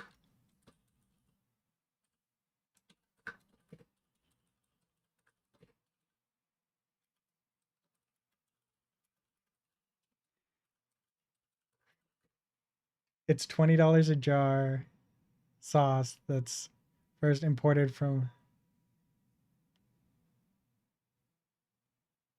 EU to UK or another source.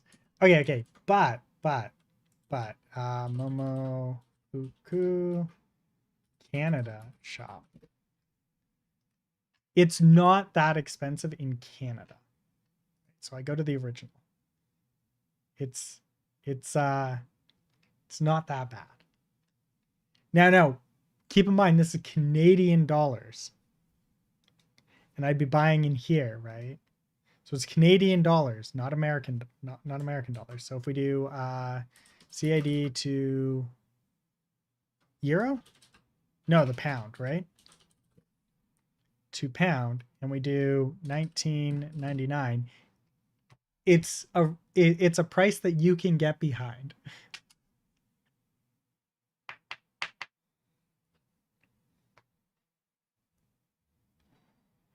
Because you said that like $12 was fine.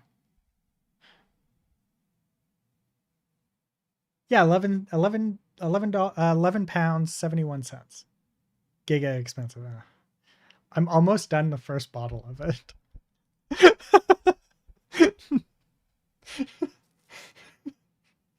I think I went on the 8th. No, I think I got it on like the 6th. Yeah, I think I got it on the 6th or the 13th, and I'm almost finished the first jar. Got 2 of them.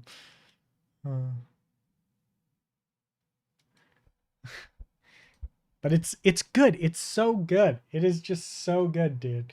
I just can't help it. I'm straight up debating whether I just do this every 2 months.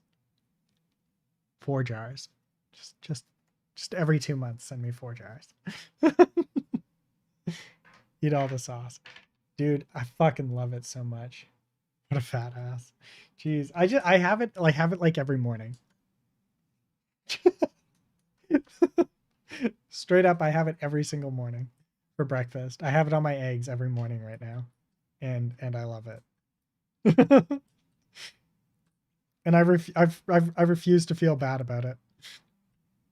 It feels this feels great though. Oh my god, I feel so happy right now. Okay, wait. Did the time to ragdoll work? Oh, wait. Did I not build? Time to speed bump. Right, that's what it was. Speed bump delay.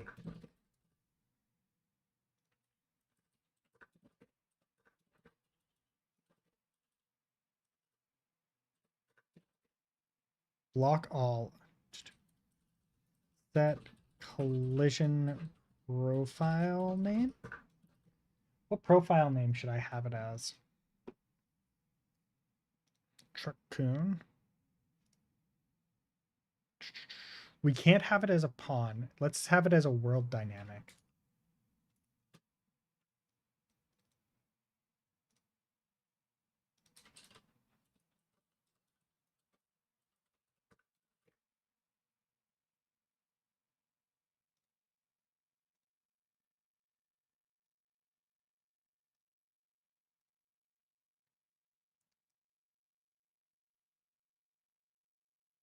I already make my own kimchi, and for a penny, am I right? My girlfriend makes kimchi sometimes.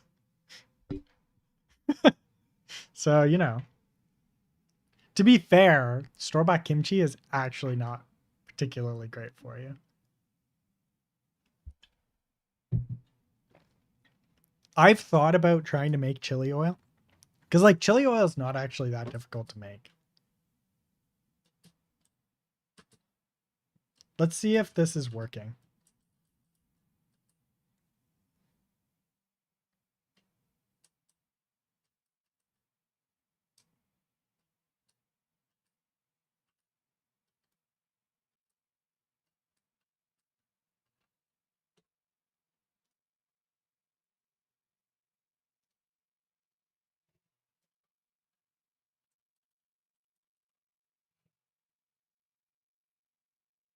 It's a physics body.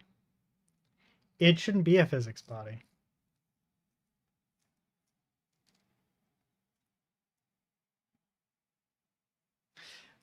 Somewhat. Like you have to do a little bit of work to it, but it's really not that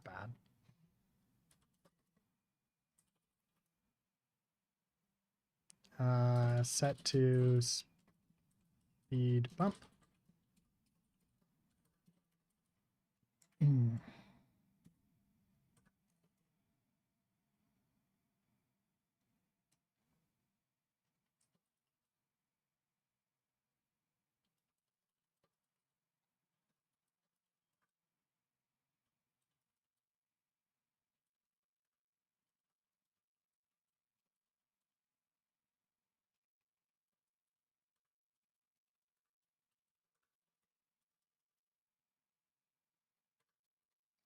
So profile name, world dynamic. Screen debug or screen error.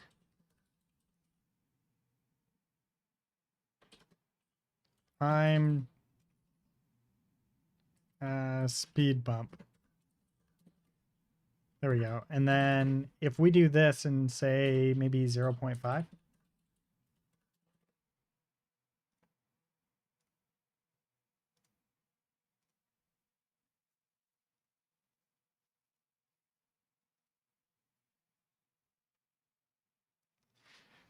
So yeah, no, it's something I've looked at, but I don't think I'm ever going to get around to. It's actually quite time consuming to make your own chili oil. It's not difficult. It's very easy. It's just very time consuming.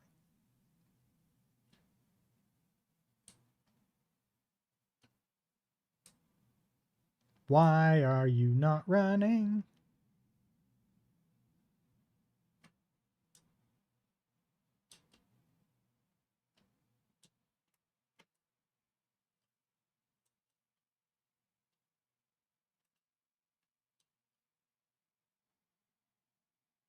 Yeah, it's straight up just not running at all. Huh.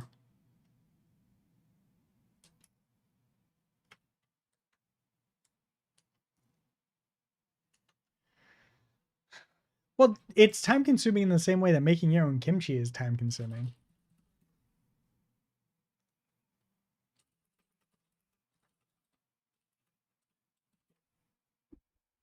Right? Like it's not hard. I get it. Not everyone's into the whole chili oil thing. And to be honest with you, that kind of bothers me just a little bit. That's why I'm here today. So let me explain. Unsteamed rice, grilled meats. Like I said, it is not difficult to make, but it's time consuming.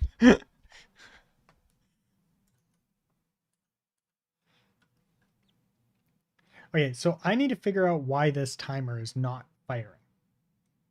So when we run over this character,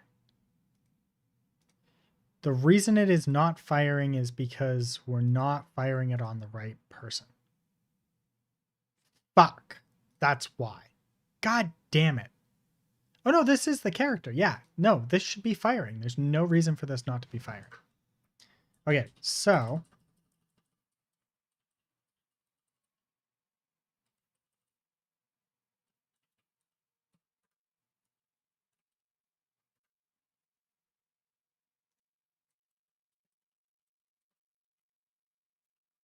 Mm.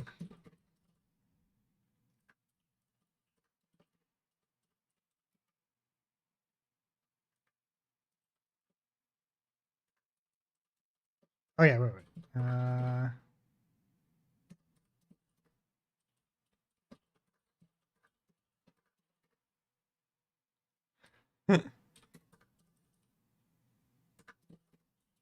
Type to speed bump to do. There we go. Okay, so this should be it now. Save all. Refresh.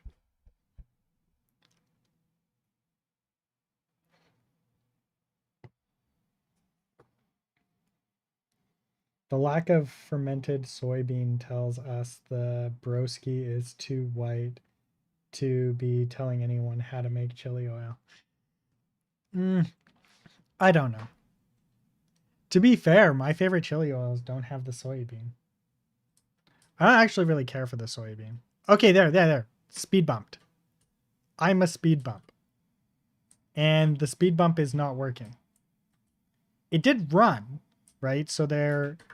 Oops, I forgot to. This is my bad. Okay, wait. Bam!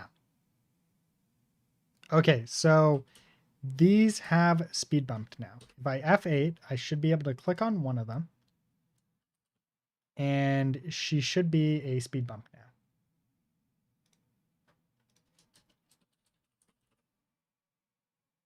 She's a physics body. She's not supposed to be a physics body. So this did not work correctly. So get mesh, set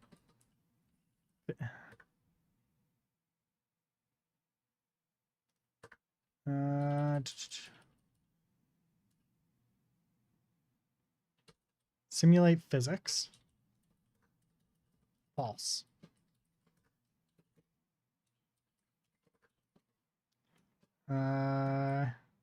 Use skeletal mesh component. Get mesh.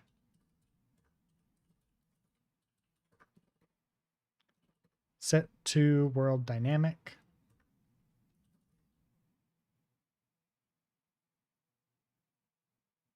Unless I mistyped world dynamic. And I have a way of just grabbing it, so we're just going to do that. So we go to here, presets. I want world dynamics. World dynamic.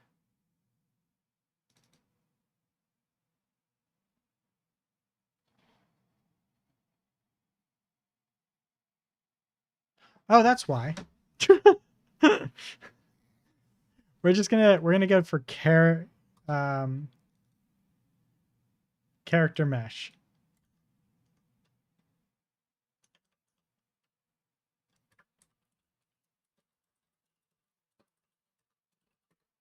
Wait, but that's a pawn.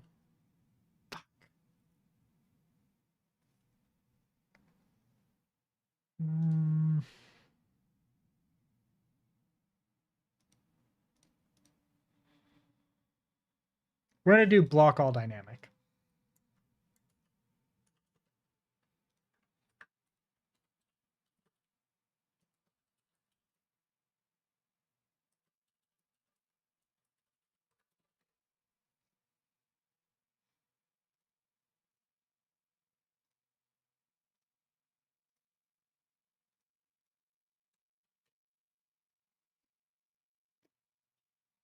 Hey, I got a pro tip for you, so kid. When you simulate physics on a body inside an actor, it will be removed as a child from whatever its parent was, and if you need it to act like an actor, you need to disable physics on the parent in the parent class. A different issue. Oh, I just want them to turn into a speed bump.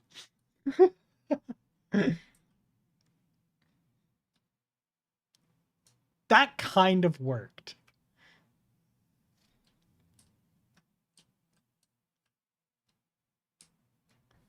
Obviously,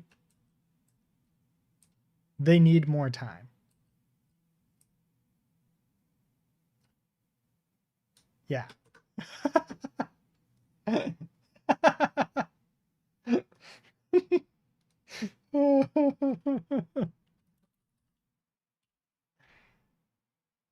Speed bump delay. We'll give them 1 second.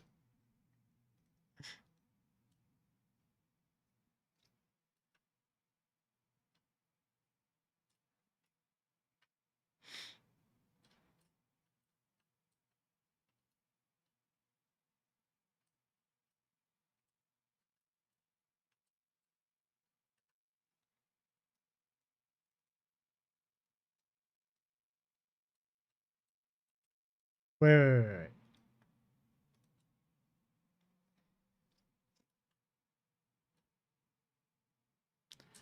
Do they go back into a weird situation? Oh, they do.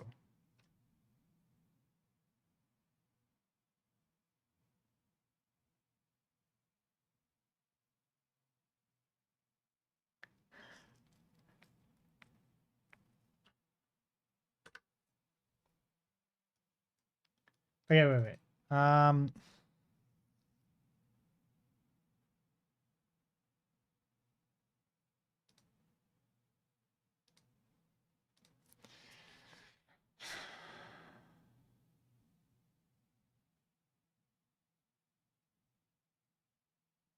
So we can't disable physics on them.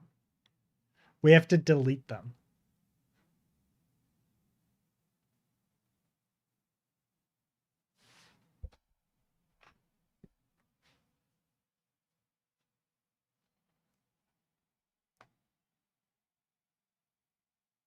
That kind of blows. Okay, so we can't disable physics on them. We do have to delete them.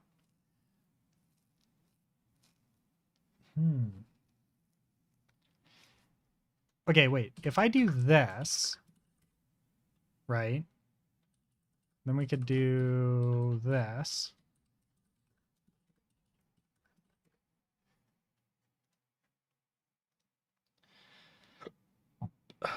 Excuse me.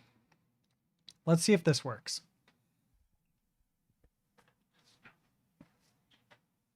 The physics body rears its ugly head. Always. Always.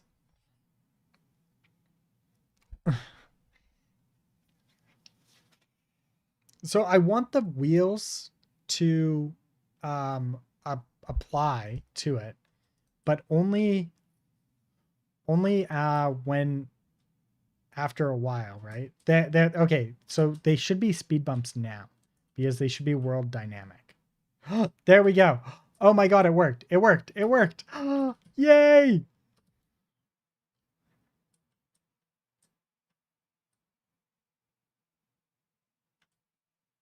Now I can speed bump them. Oh my god, yes.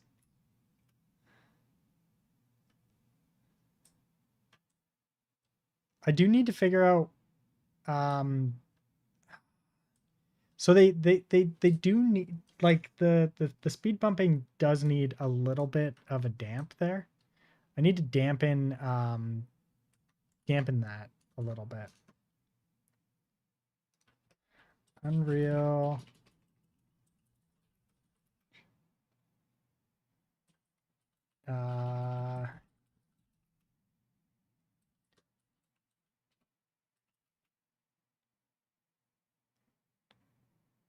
Dampen reaction to set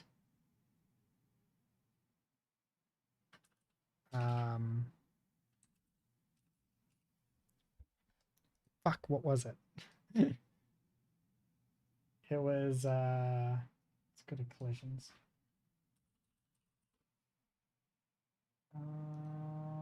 Object type.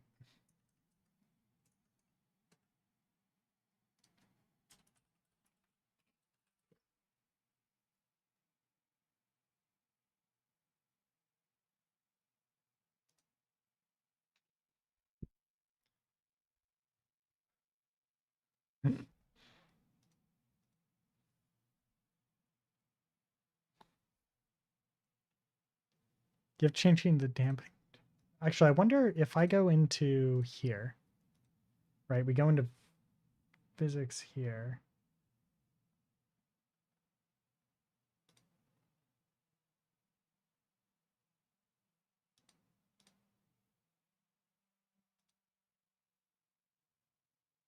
Um,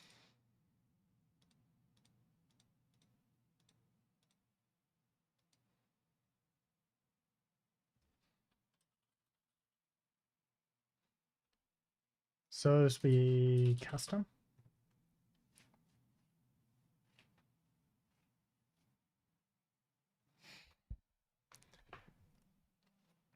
What if I do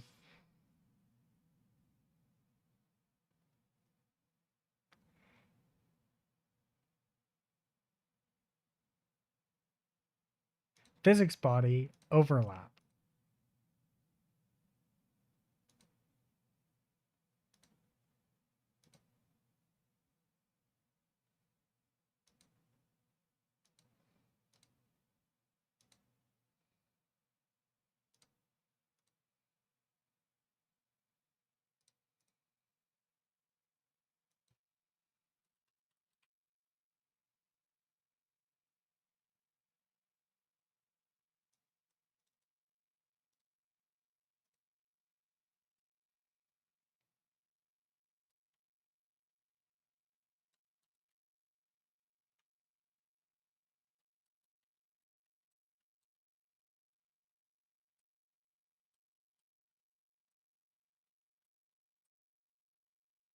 So overlap does work. Oh no, because they're blocking right now. Right, because they're physics bodies, I think. No. Were they? They were world dynamic, right? I'm gonna double check and then we'll find out.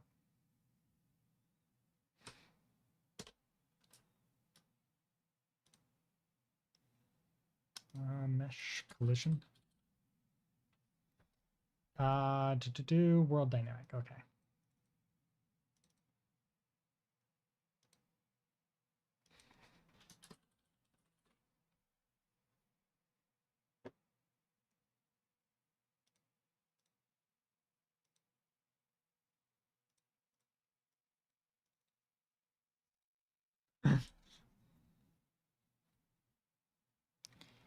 Not much. Just working on some stuff, trying to figure out how to dampen the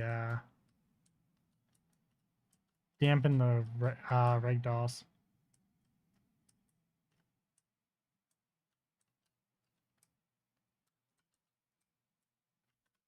So here's what I'm at, right? So if I block on this, they still have the ability to do it because I still want so I don't just want the ragdolls to happen and then them disappear. I do want them to be like speed bumpy a little bit. But the problem with speed bumping them is that they can be a bit too intense.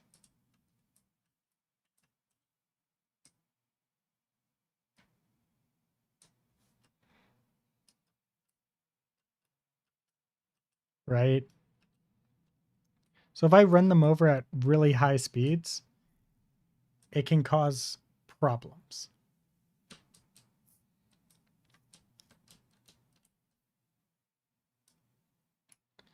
But it's not as bad as it used to be, which is nice.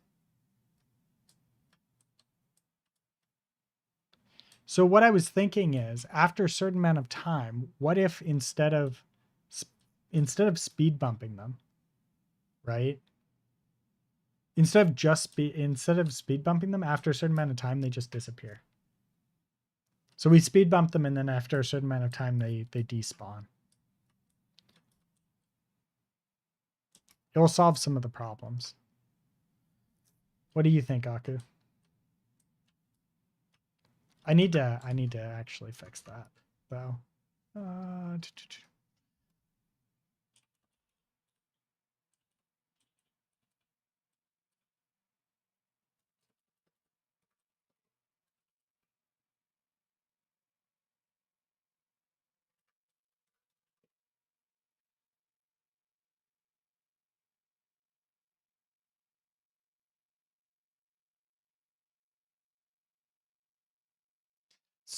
sort of. They do manifest into a speed bump. As can be visualized here, right?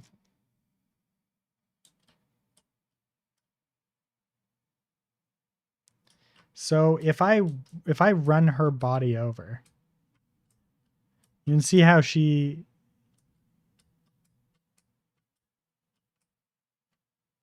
her hips are really what caused the most of the problem there.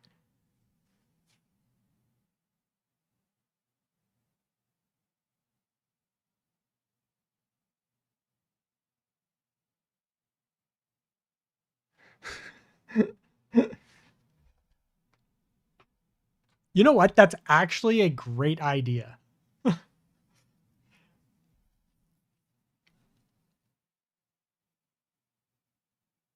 I love this idea. I think we're going to do it.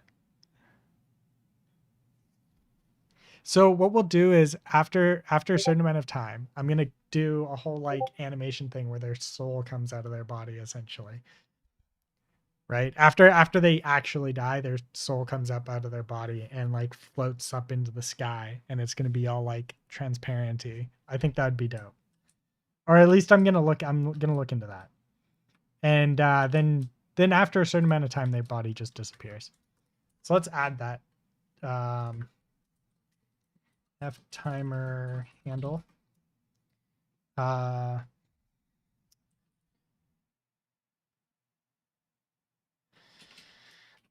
Despawn timer handle.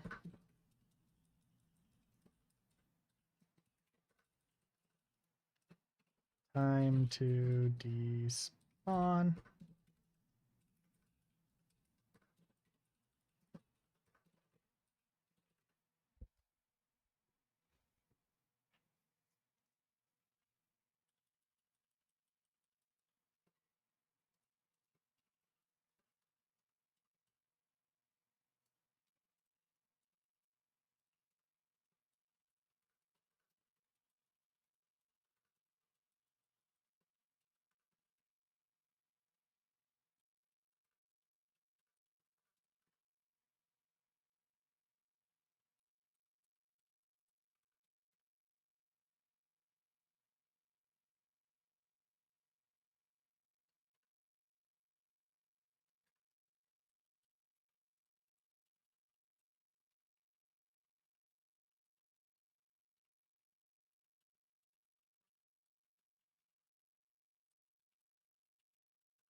I'm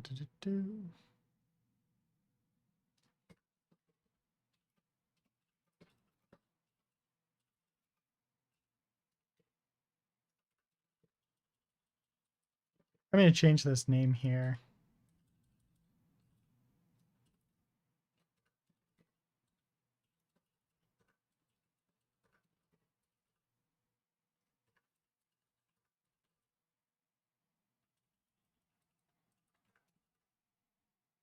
There we go. And then what else?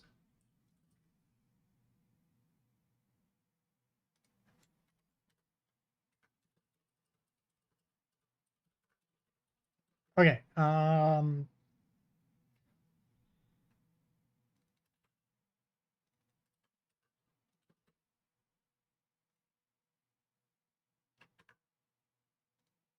What? No, this is supposed to be void.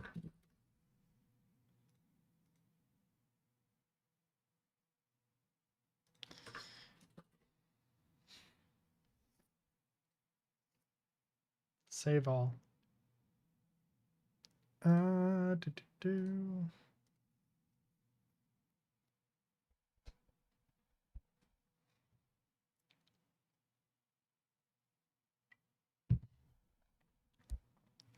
This solves so many problems for me.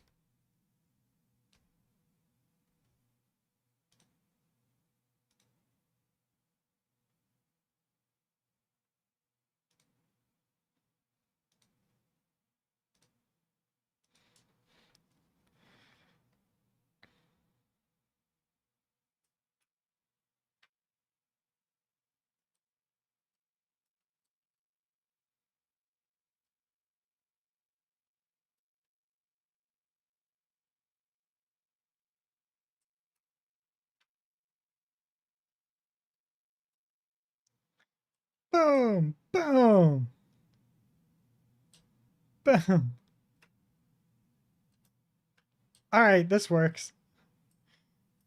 Hell yeah. Also, performance upgrades.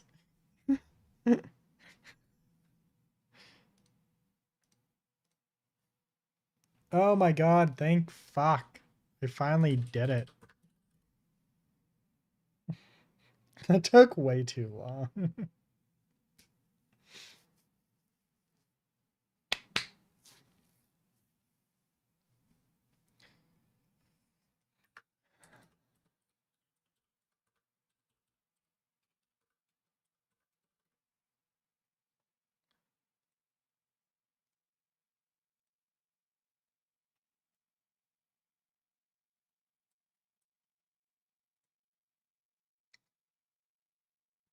Okay.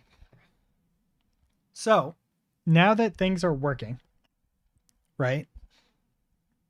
The next step is going to be building shit out, right?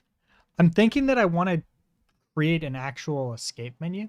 When you hit escape, it actually does a thing. Like it brings up a menu and allows you to like restart or whatever. But I don't know if that's really something that matters. Or if I should just keep going with this map here.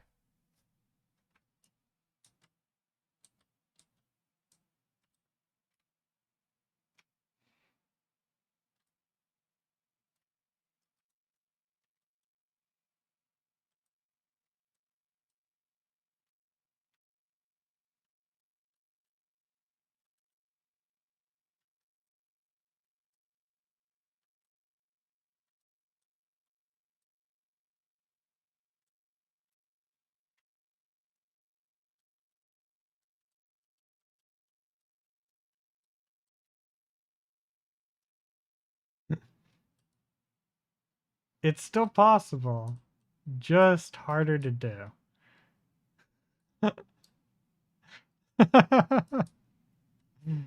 Boom.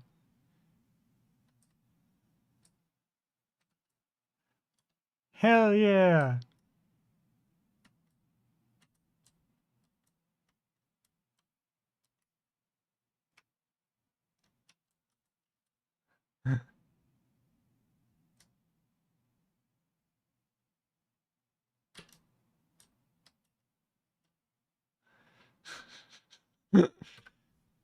There we go. Okay. We've done it, guys. We've done it.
This is not going to be the finished city, but it's definitely going to be a city potentially.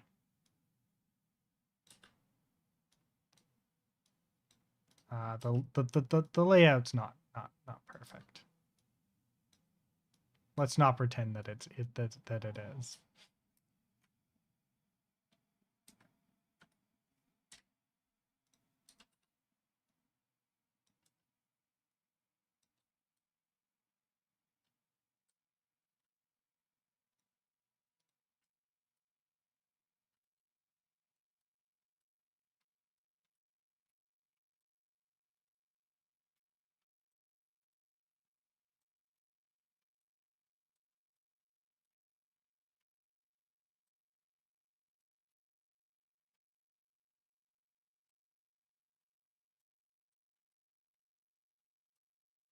Oh yeah.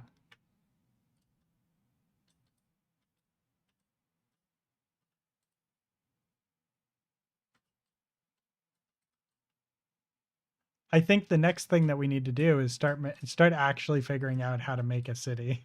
Design a drivable city.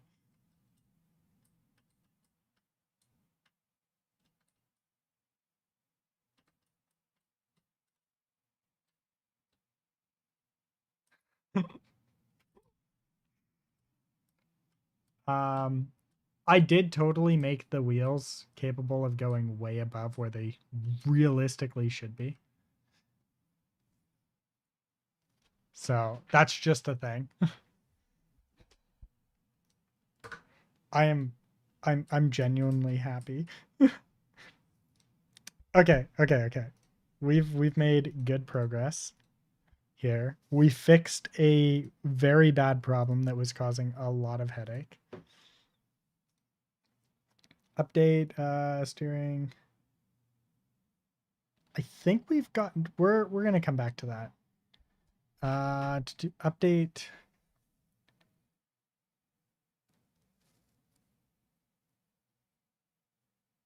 I still don't know if this is working. Blockout city map. We're getting to that. Crowd walking around.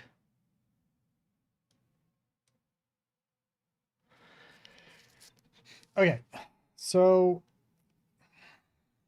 create in-game menu for ESC. So we're gonna do that one right now because I kind of want to have that not be just you escape.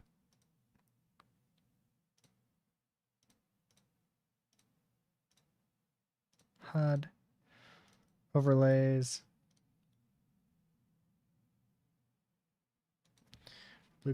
Blueprint class. User widget. BPW in-game menu.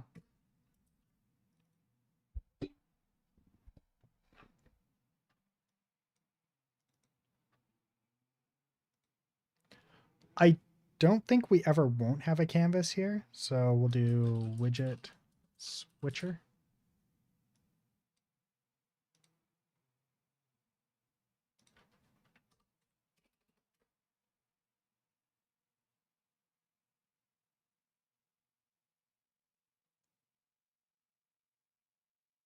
Actually, we should probably wrap this in a canvas. I wouldn't usually do this, but we're gonna do it anyways because I want to be able to see it. This is generally considered bad practice. Actually, you know what? We should be able to just add this. I think this should actually just work. We'll test it. Okay, there we go.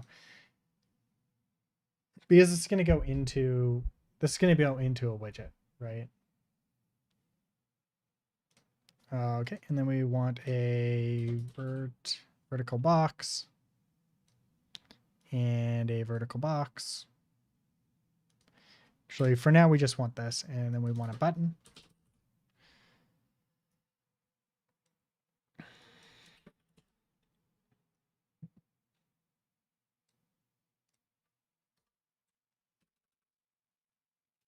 This will be may resume btn.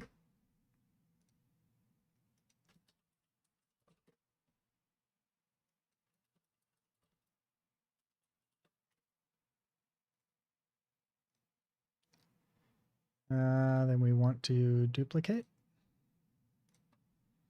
This will be main menu btn.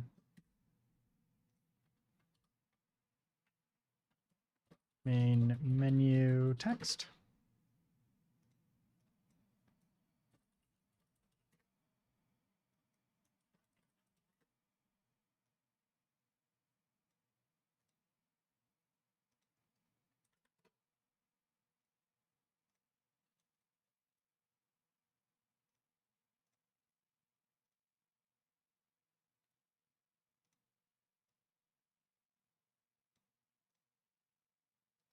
And this will be quit btn and quit text.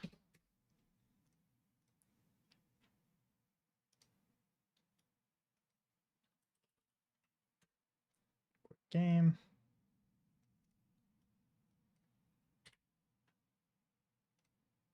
I should have done this here like this, but oh well. We're going to have to go and fix this ordering here because I don't like this. I would rather them be in the order that I'm creating them. Resume.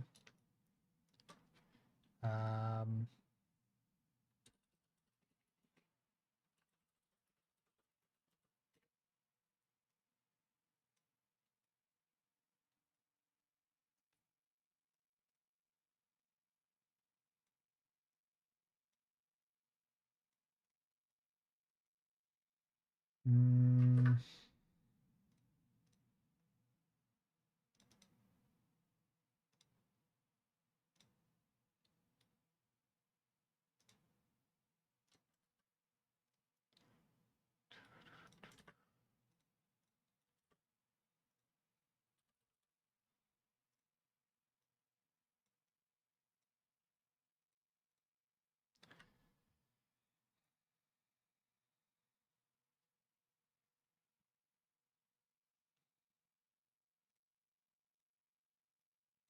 Oops.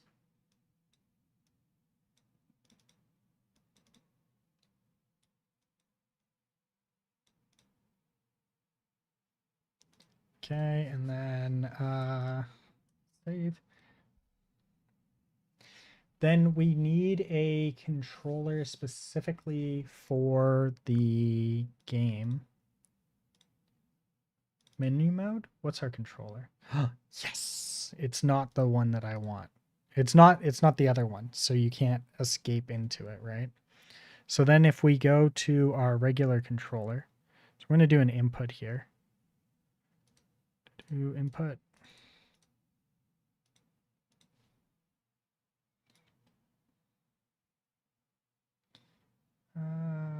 Blueprint. God damn it. I forgot. This is like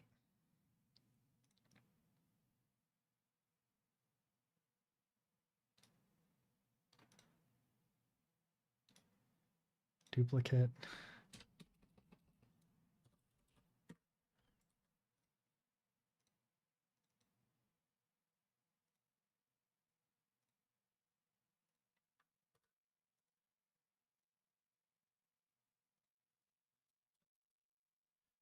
Um, hmm.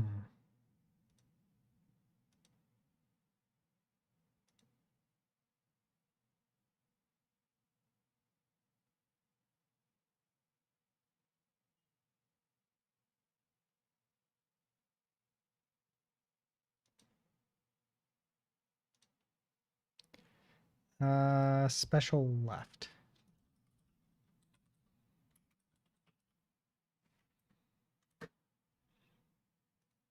We're going to remove that for now.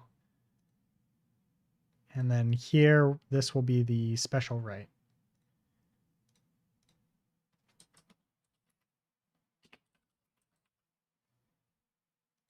Which is start. Save. Then if we go to our controller, which actually I think is in here, which we're going to have to move at some point. It's this one. Is it this one? No, it's Truck-kun that has it, right? Yeah, yeah.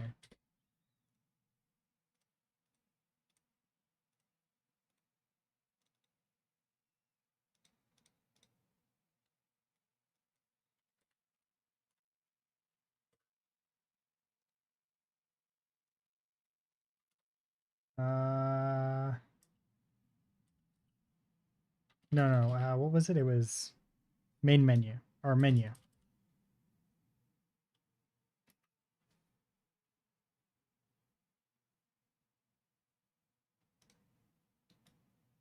No, it wasn't that one.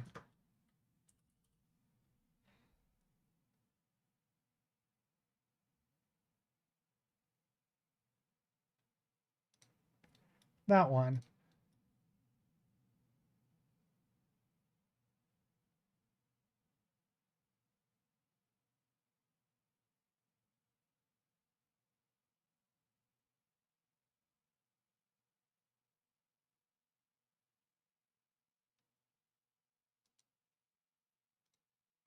I'm going to say on completed.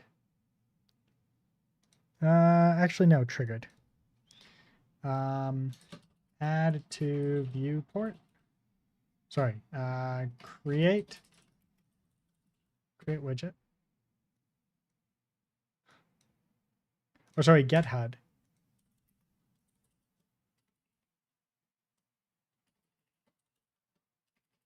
Get.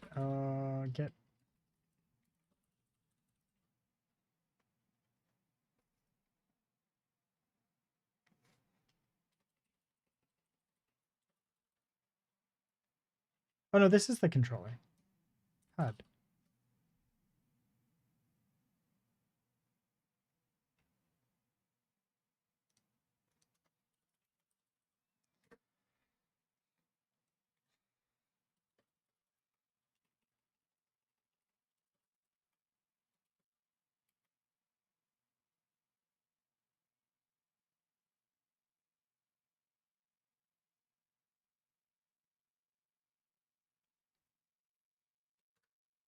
I need an in-game HUD.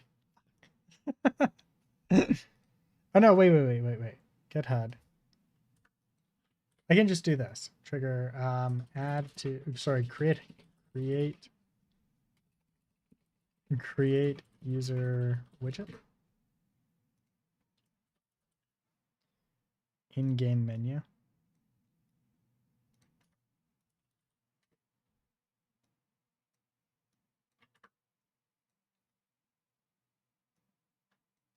Add to viewport.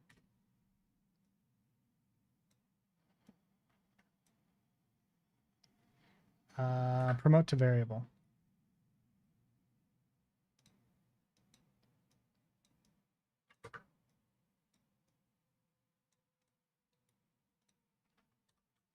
In-game HUD.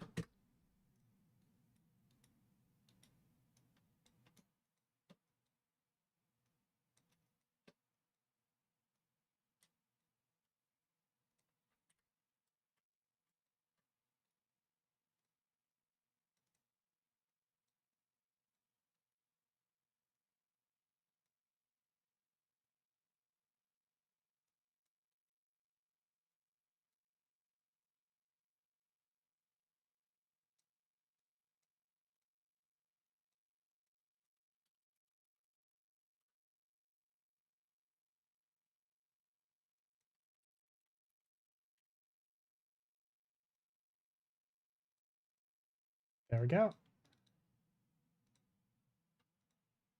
Right. We need to standalone game.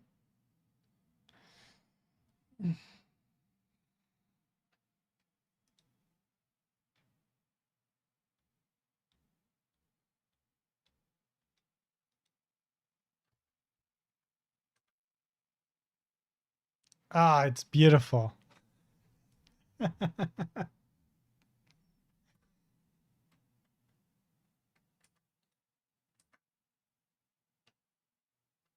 Alt F4.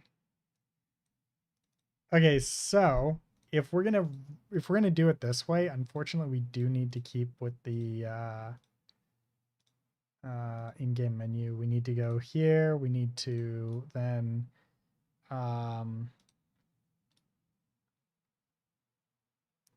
wrap with a canvas because of how we're going to use this. Then here we're going to anchor to the center. 0.5, 0.5. Beautiful. Reset this, reset that. And then size to content. Save, compile. Then when this comes in, right, we want the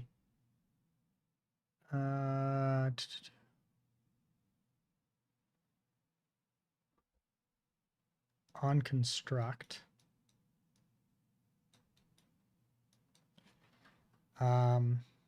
Actually, no. We don't do this here. We do this here. Yeah, here we go.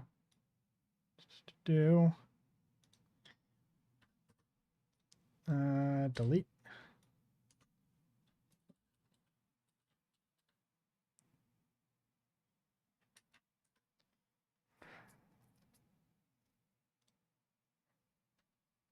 B sorry, game HUD active.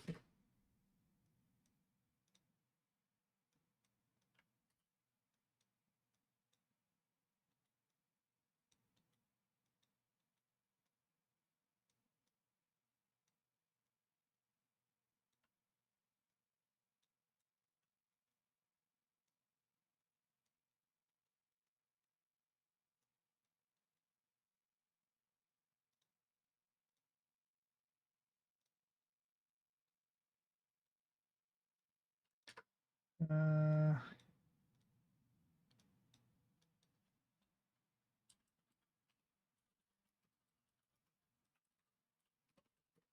move from parent. And this needs to be a validated get. Validated get. There we go. And then this we would then do as a set. And we would then do game mode. No, what was it? It was cursor, something like that. Menu.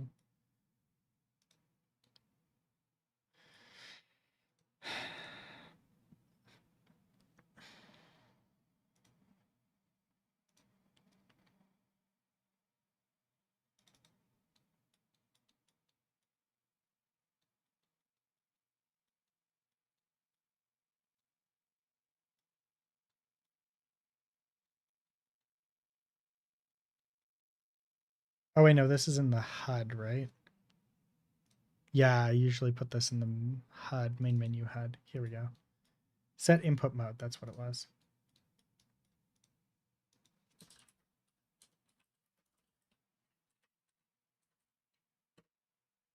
Oh, sorry, this needs to be game only.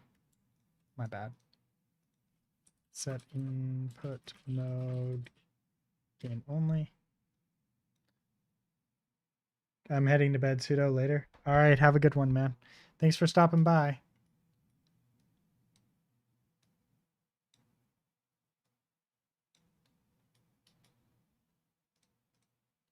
There we go.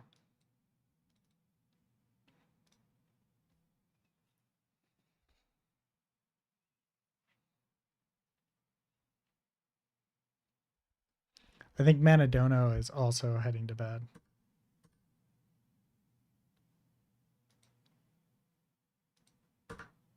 That did not work. Probably because I did this and I forgot to do a set here.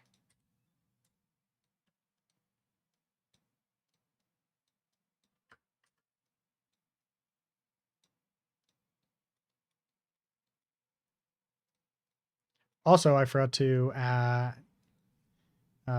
set this display cursor.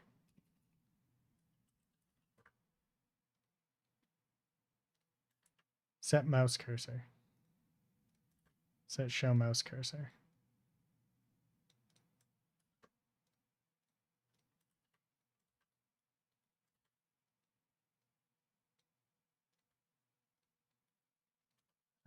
Capture mouse.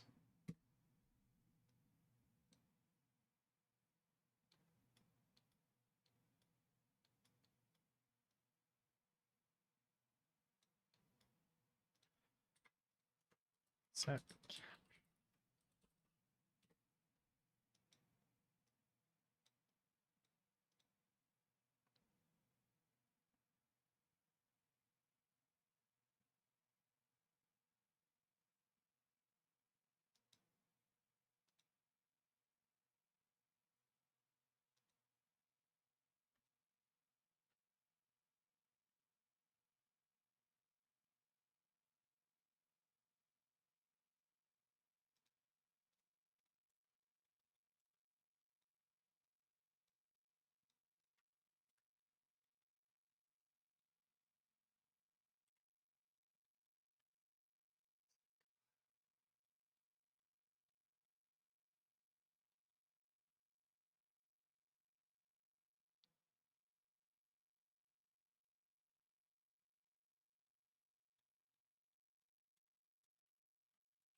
Does it need to be self? Is that what it is? Yeah, okay. We have to actually pass in self. Okay.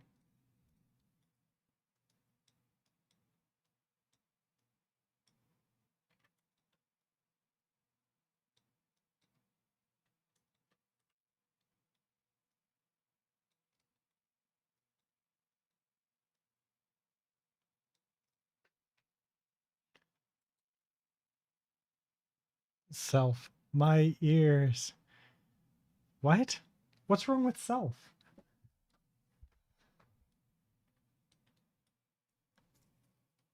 I don't understand what the problem is.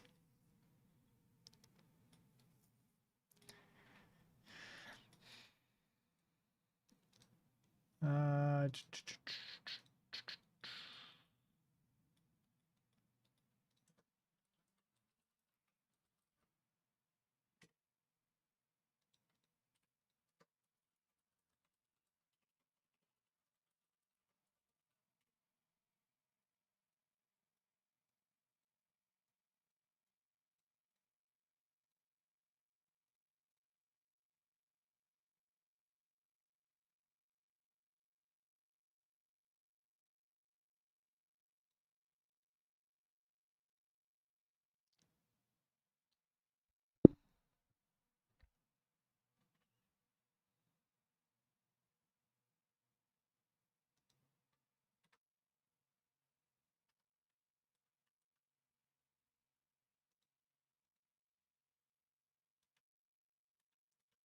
I keep hitting the wrong thing.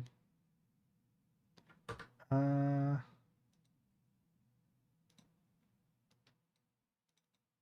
fuck.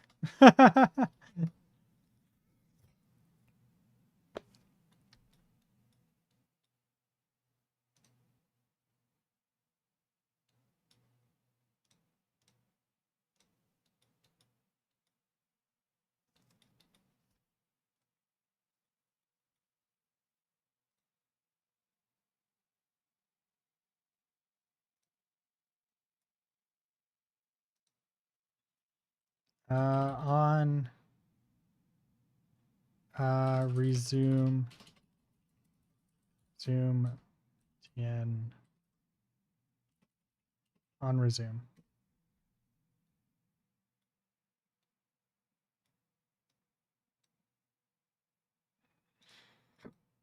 Hmm.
Wait, what?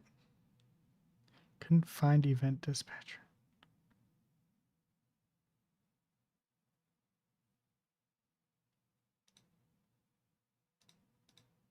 Oh, wait. Where is it?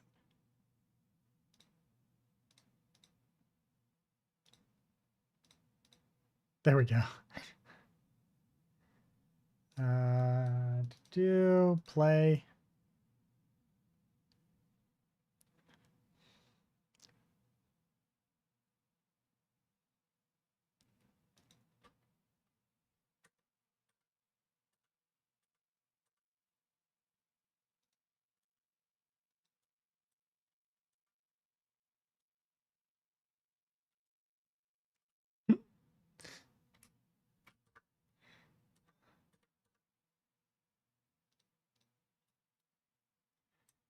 This works.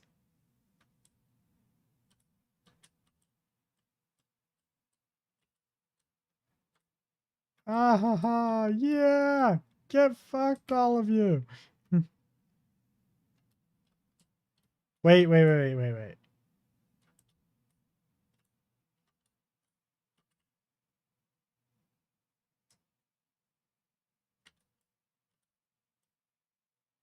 I shouldn't have that under any circumstances.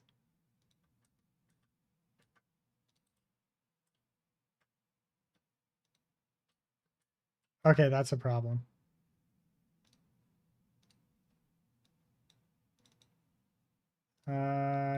To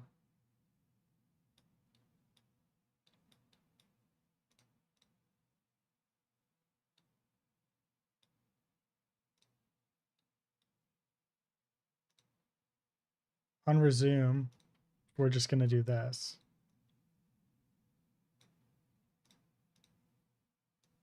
And then if we go to the controller, what we can do is we can take all of this here and collapse it into a function.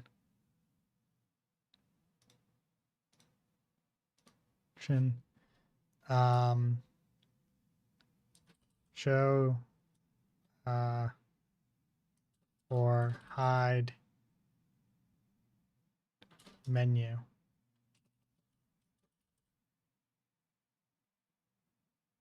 Actually, no, we'll do hide menu. Yeah, because we're only doing the hide, right? Yeah, this is only ever hiding. So this is fine. So if this is not, right, all we want to do is go around this. So we'll do that, and then we're just going to bring this down here to make this look nice and clean. Bring this up like so. Beautiful. Bring this one over like so, and this one over like so. Do. Amazing. Save. Then we go back to our event graph. We're going to delete this. Oops. No. Delete this. And delete this. And then we would do hide menu. And hide menu.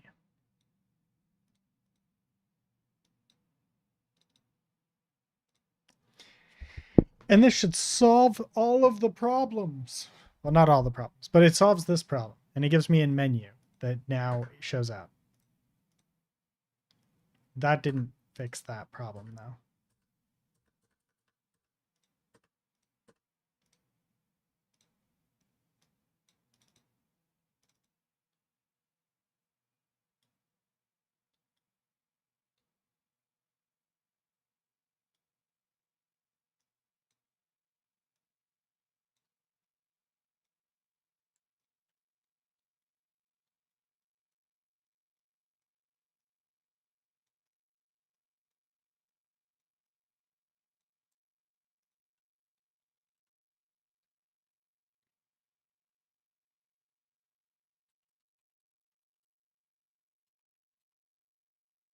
Capture, set capture modes.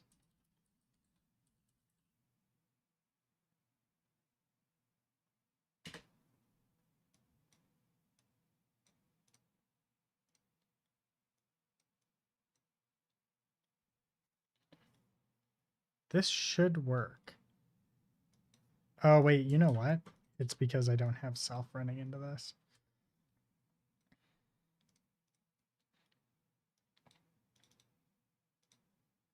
I bet you that's what it is.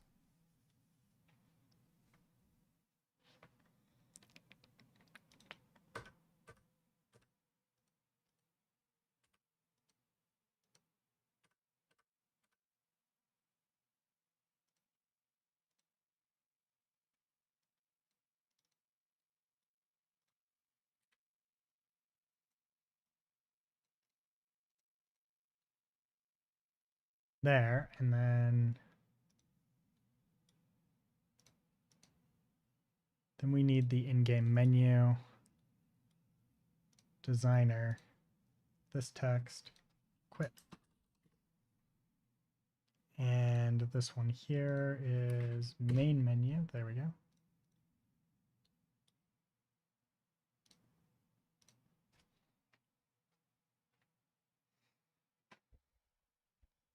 Manadona, when are you going to start doing C++?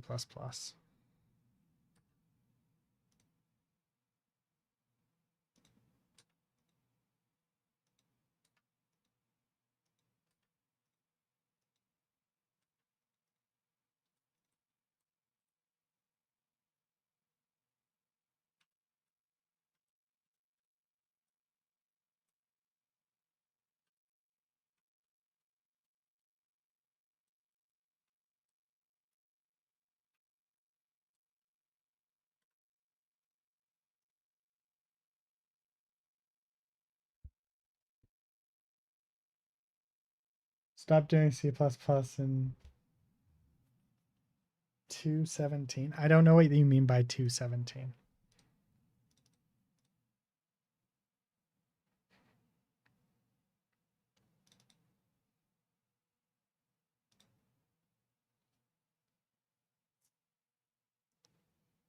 (2017). Okay.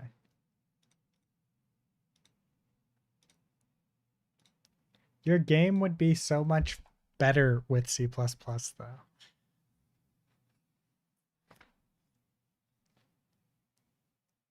The fact that you know C++ and don't use it is the most bothersome part about it. Have you seen my game? Yeah. Yeah, I have. It's a fucking mess.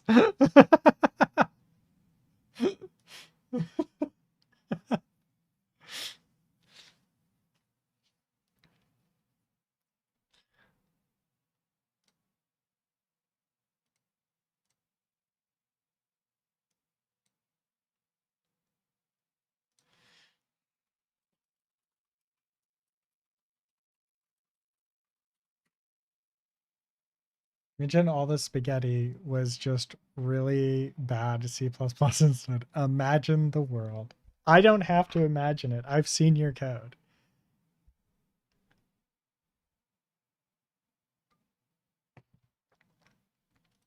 Okay. So game city game city driving game level design.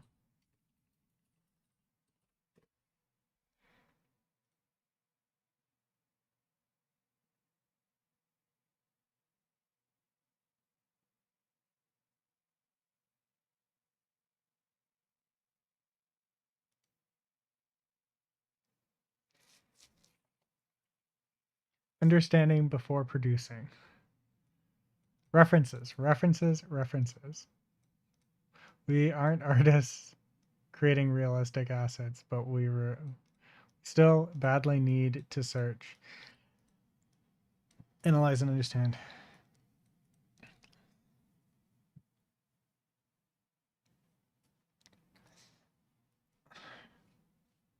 In Argentina, the rally tracks place in a rural region of the country. Oh no, being an artist, temperature and uniqueness, landmarks.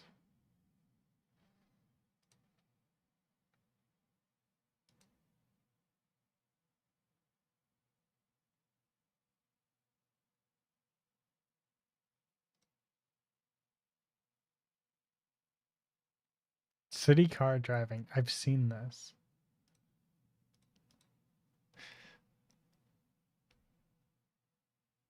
What was what?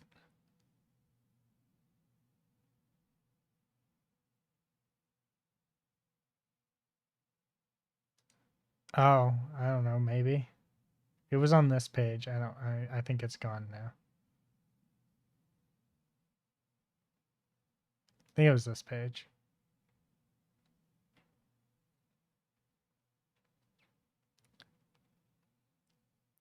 What was it? You wanted me to buy this, right? A G29 driving wheel. They're so expensive. They're so bloody expensive for no reason. They're not even that useful.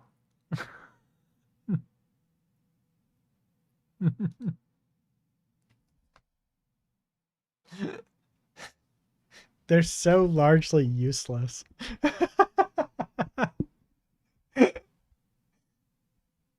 Yeah.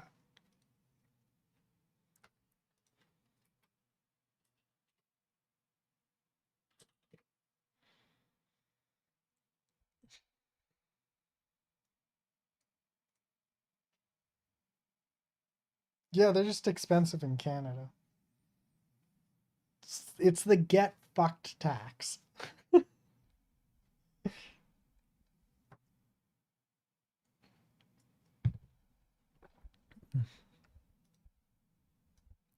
US.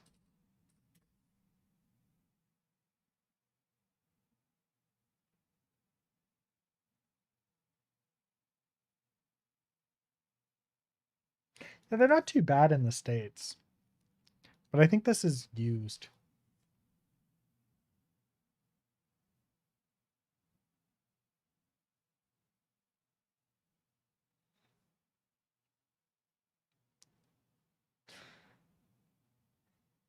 What?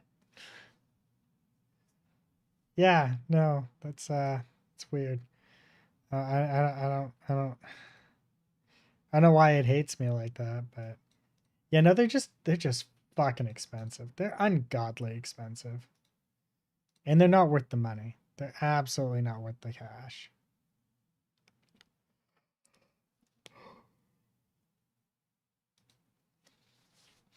I get work discount because you work at a game store.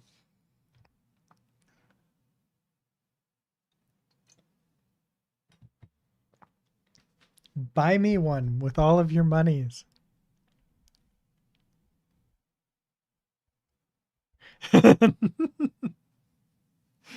By the way, there was another guy here earlier, and he's the one that actually I don't know if it's a guy.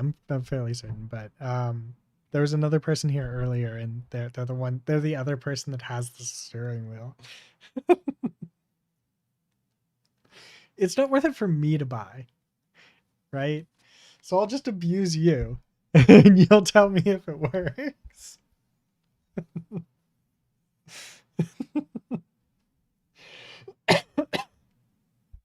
Do you like actually use it though for like the one racing game that you play? The one game that you play that uses potentially a steering wheel? Or do you use just a controller? Oh, you play Euro Truck Simulator? Mm.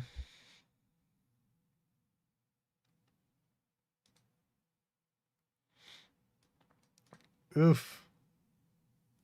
It's expensive. All right, so I have to design a map. You need the mouse to look, and there's no desk space. Yeah, it's one of the reasons why I refuse to buy one. They take up so much space. I think my cousin has one. So I might abuse him as well. Add crowd to walk around. I think the crowd's probably the next thing that I should probably add.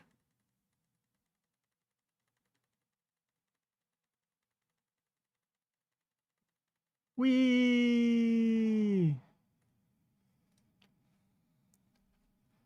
Unreal Engine.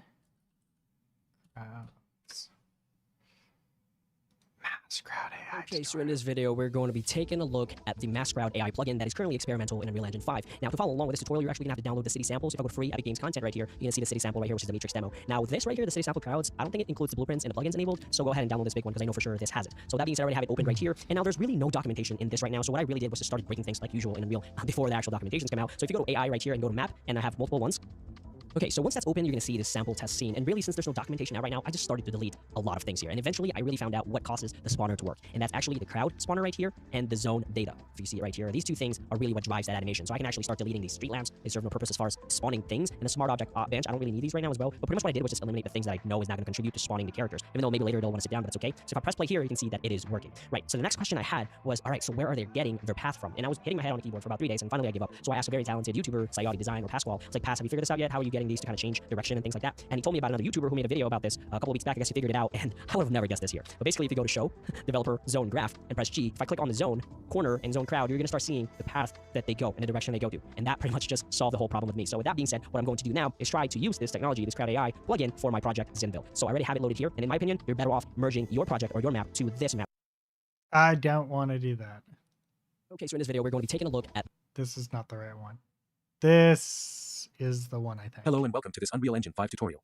In this video, I'll be showing you how to get Mass AI Crowd working in your project in less than 15 minutes. So let's get started. Open a project or create a new one, then start by going to plugins and search for Mass. Activate all the Mass plugins, but don't restart the editor yet. Now open the Epic Marketplace and search for City Sample Crowd and add it to your project. Wait for it to finish, then open the City Sample Crowd folder, then the Blueprint folder, and right-click on BP character. Wait for 3 pop. Is that even still actually available? Because there's a lot of things where they're just like, we built this and we're not going to continue maintaining it. Epic does that all the time for their sample projects.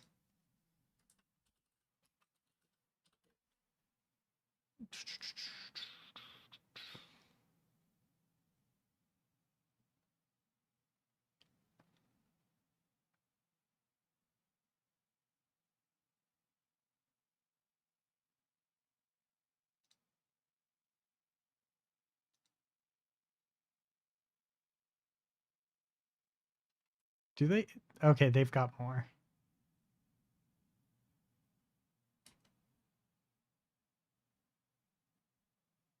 I'll essentially want like this with the different haircuts potentially and some variants of this guy and stuff like that. But hopefully they're going to be low poly enough. Okay, oh, sweet. Okay. Purchase this.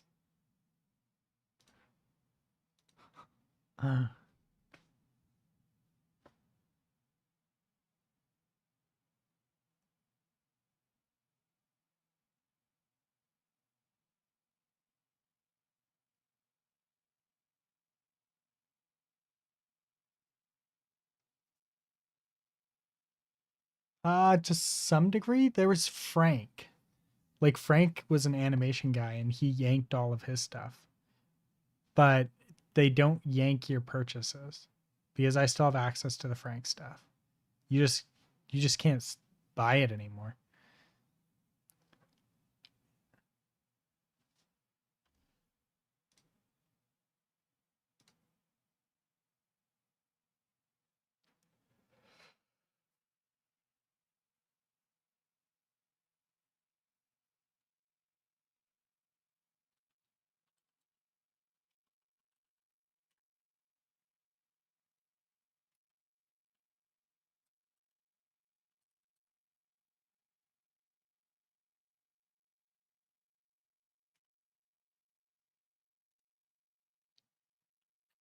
Add to project.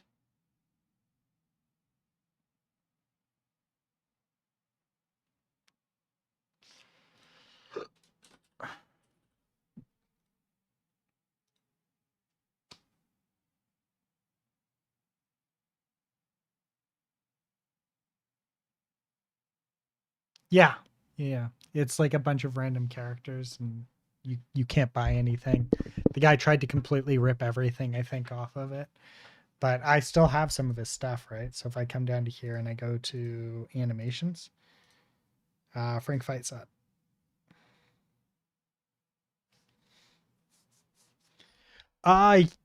Something happened between him and Epic.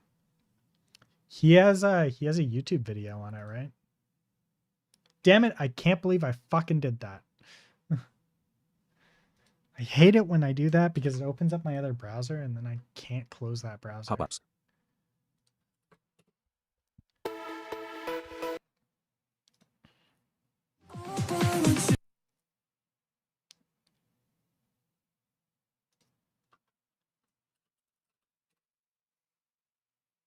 Uh,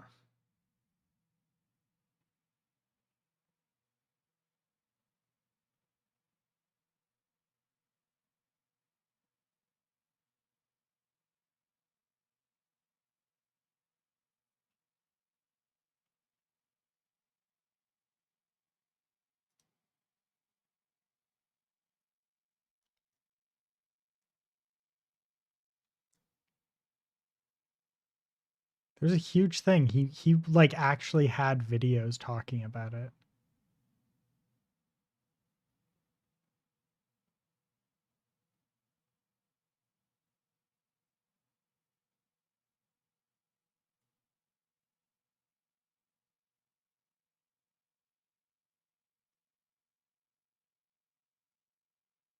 There's like a big hubbub about it.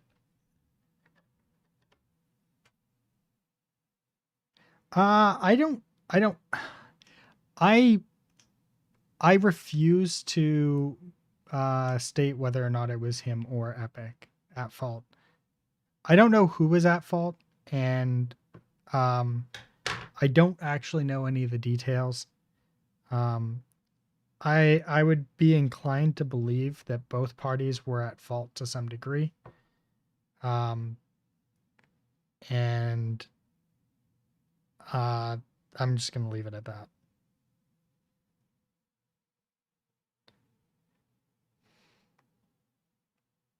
Because I have no idea what happened. I don't know any of the details. So,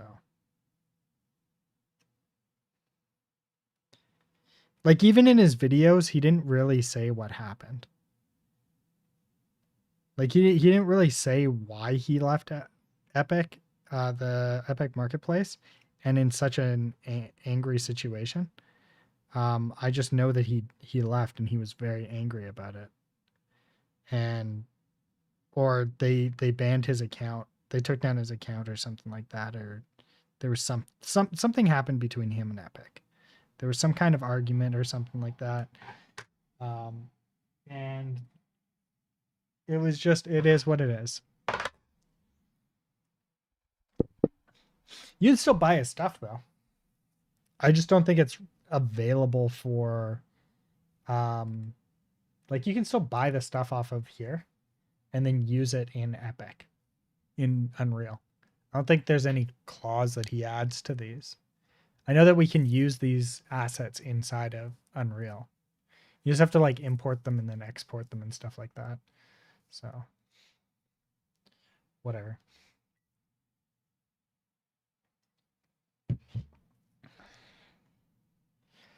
It does not matter to me. Might have been at one point. I don't care anymore. Click Enable on all 3 pop-ups. Then restart the editor. Once back in, open BP character.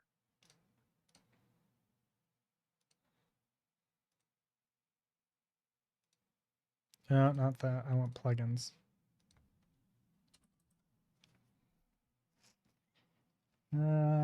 Crowd entity.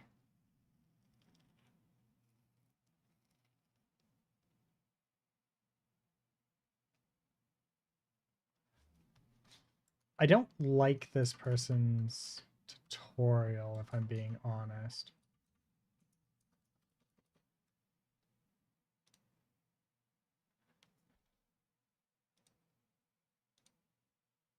Oh, sweet mother of yes.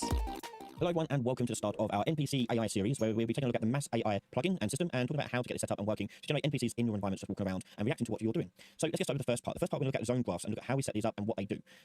So let's get started. Okay, first things first.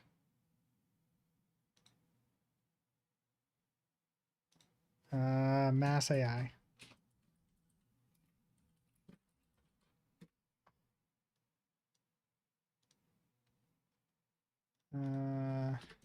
Add Mass AI system.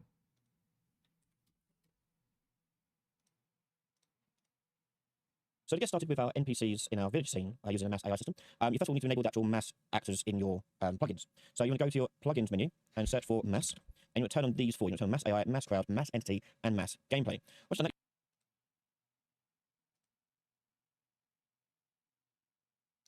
Wait. It was just these four, yeah.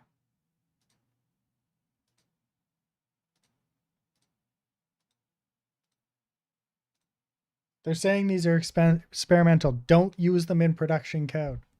I'm going to use them in production code.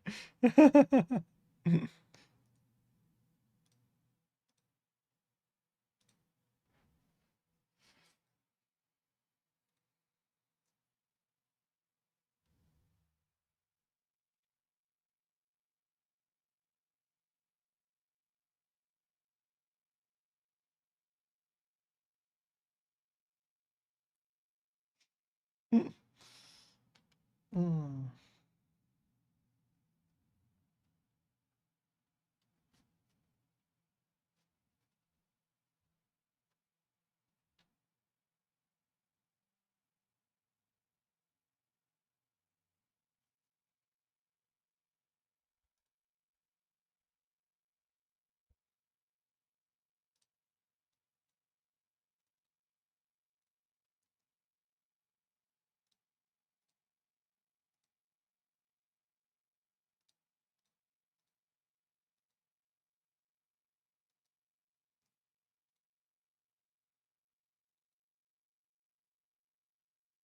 Wait, is this actually something I can just drag in?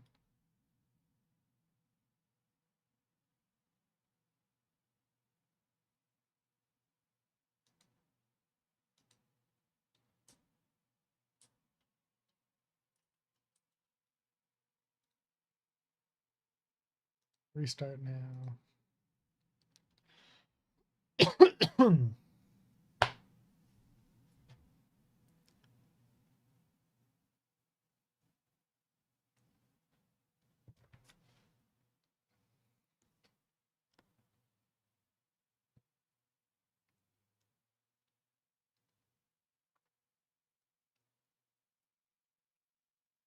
Ba-do-do, ba-do-do, boop, boop, boop, ba-do-do, ba-do-do, boop, boop, boop, boop. Ugh.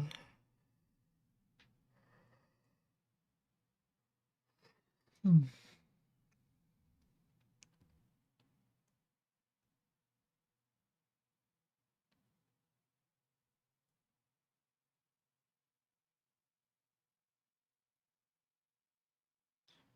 Boop, boop, boop, ba-doop, boop, boop, do-do-do.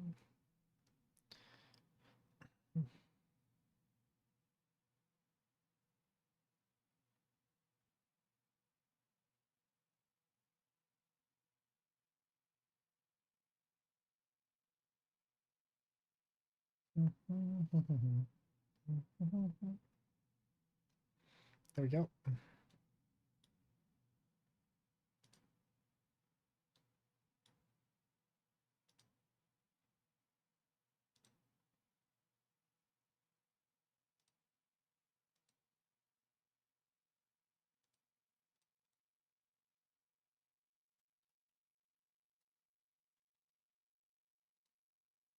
I don't think this is going to run and actually spawn a crowd. You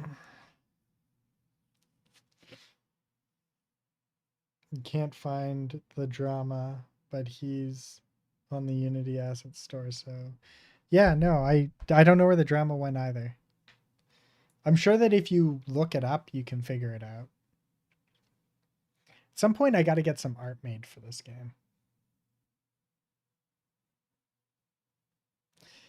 Hey, Manadona, did I ever show you the video that I want to recreate inside of this?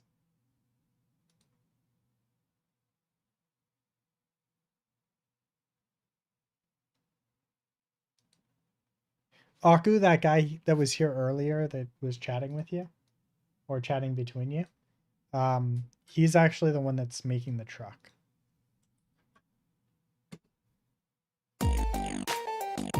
That's not what I wanted to copy and paste. I want to recreate this.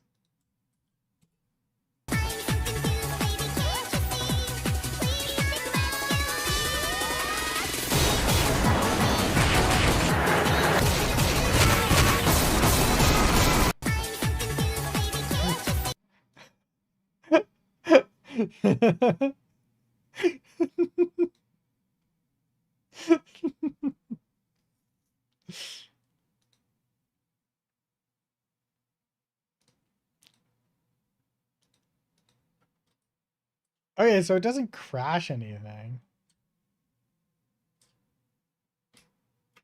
Okay, I think we're in a good spot. I think it's about time to probably about call it. Let's make a build and we'll get that up on itch and then we'll call it a night. And then we'll pick up tomorrow with the mass crowd stuff using using this guy's tutorial.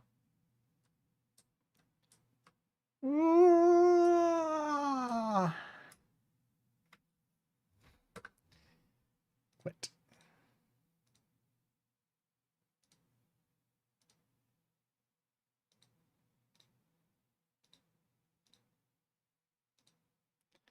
Boom. There we go. And then what we want to do is we want to come over to here. Then we're going to go to this. We don't want this error showing up anymore. We can delete that. And we're going to save all. Then we're going to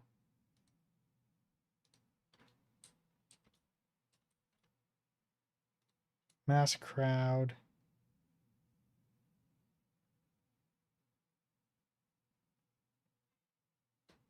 We're going to leave it for now.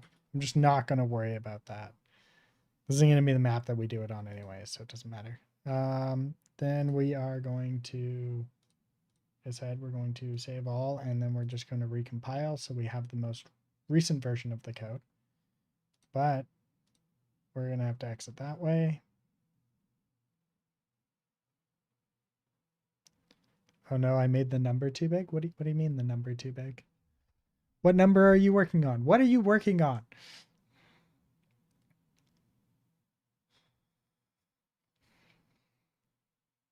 Answers, damn it. Answers.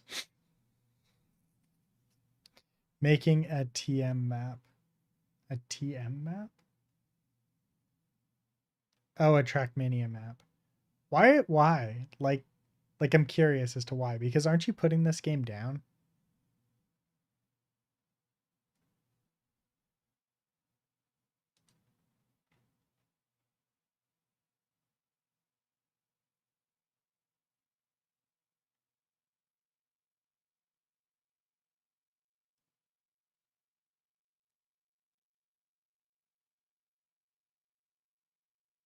There's the crowd character. We'll delete that.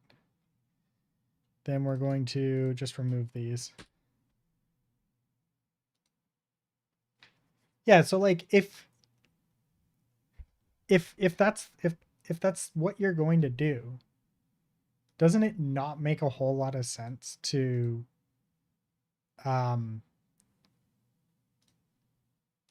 to do the whole crowd thing?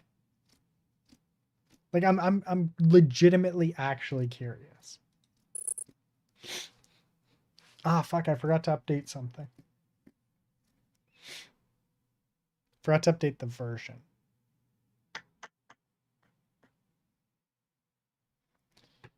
Oh well. I like to build multiple times anyways, so it's fine.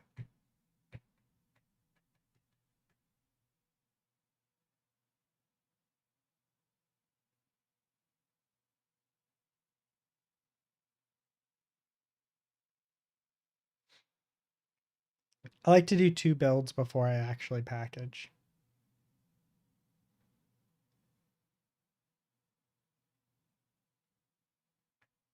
Started this project and no one will enjoy it. Taking up space on an Ubisoft server.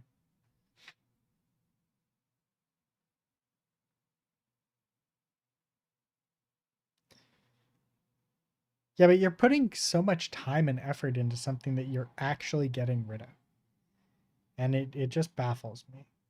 The amount of time and effort that you put into this just to delete it. because like you're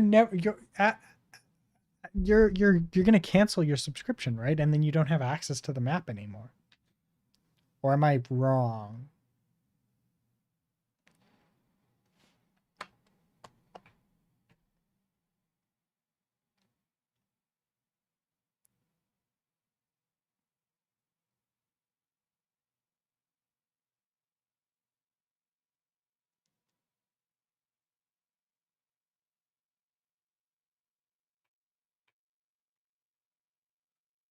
I don't know.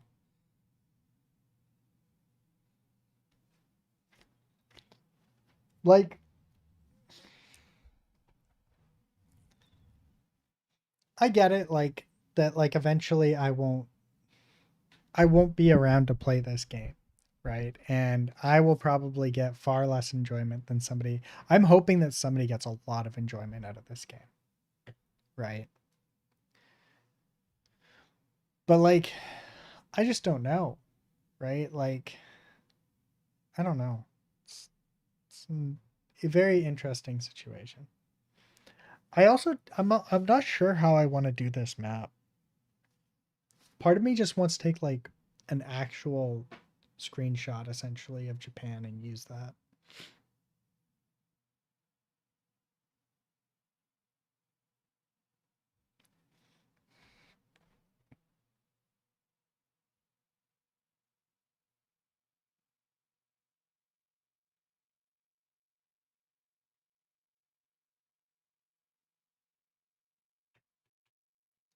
Night Runners did that so I could work.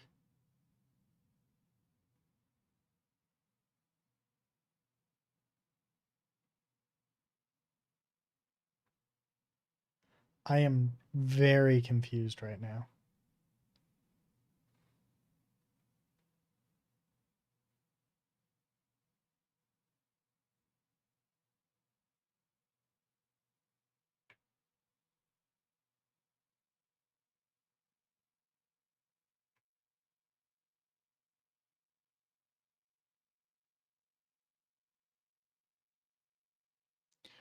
Well, like, okay, so Manadona, one of the things that we were thinking was just taking part of like Shibuya Station, and just modeling it and uh, calling it, right, like maybe like a couple blocks, and then tacking on some blocks maybe from another area, and just keep going around Japan, grabbing areas and kind of doing them that way is kind of like one of the things that I was thinking about doing. Right. So like if we just go to not there.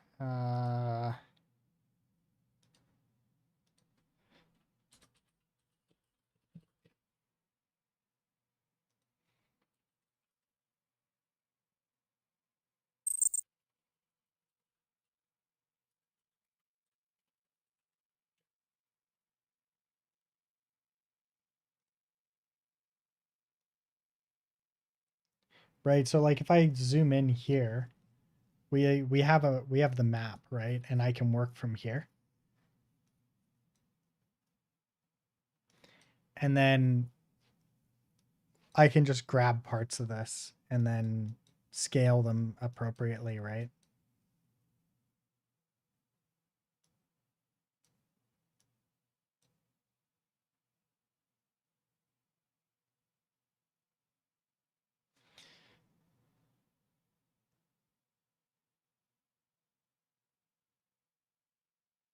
Are those areas?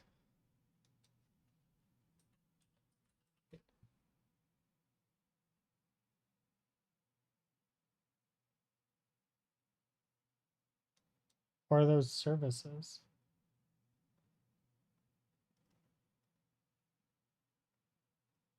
Oh, yeah, like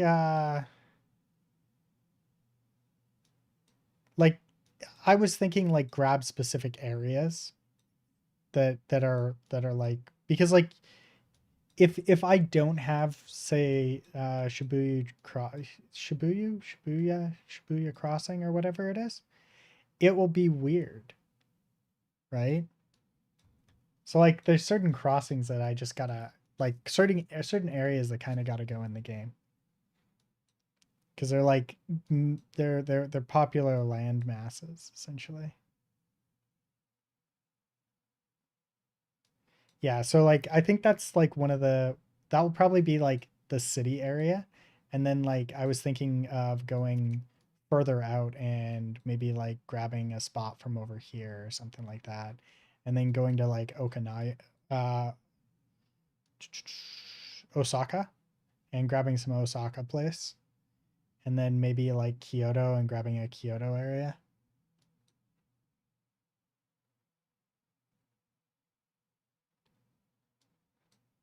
I don't know. And then I also want to go up to here and grab a spot as well. I just don't know where. Probably like here. Grab a spot out here, then come down. Just grab some like spots because there's another spot down here that's really popular.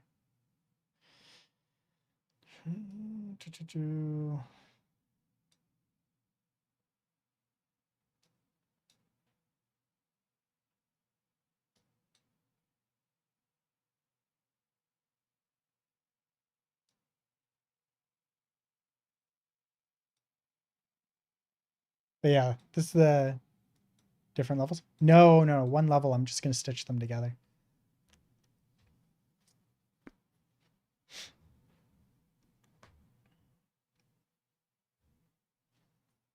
Like they could be different levels, but I'm thinking one level stitched together.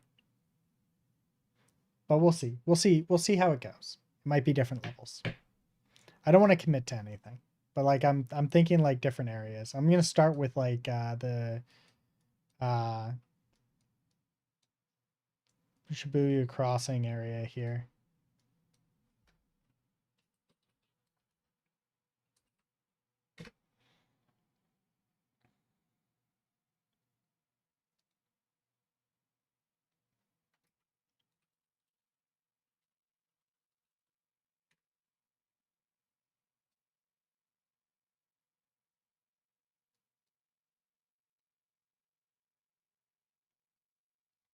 So yeah, if I grab this, I can grab all of the stuff. And then I have access to like the areas and then I can just use the buildings and stuff. Why is my mouse being weird? There it is. Then if I can just drop down like bam. And then start modeling.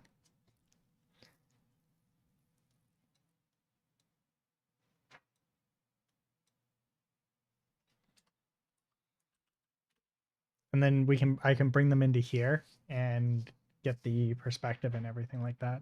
Make things a little bit easier. Hey, I know that anime. This is a recent image then. Oh wow, last year in September? Interesting. Hey, there's the Mario Kart guys that everybody hates.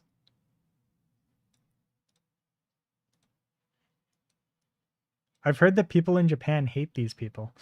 Because they do things to cause problems all the time. Yep.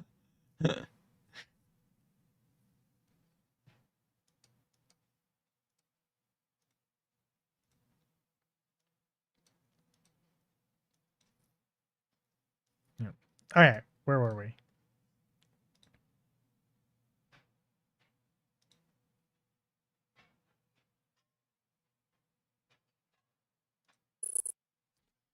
Oh, fuck, I didn't do it again. Ah. Project settings. Wanted to do 6. Can you imagine karting on public roads? I can imagine karting on public roads. I've four-wheeled on public roads many a times.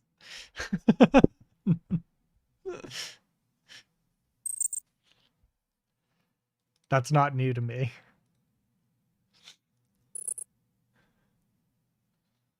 I think I've actually karted on public roads before. I grew up in the country for a little bit. Like, I have a lot of family in the country.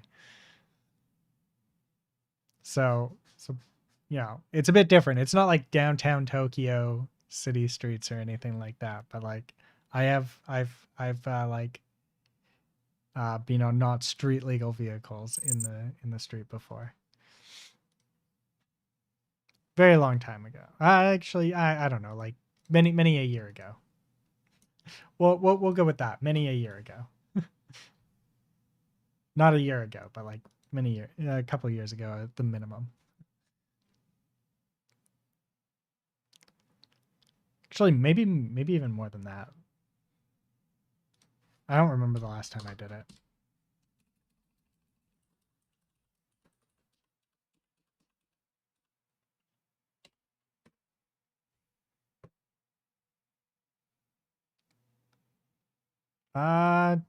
Quite possibly.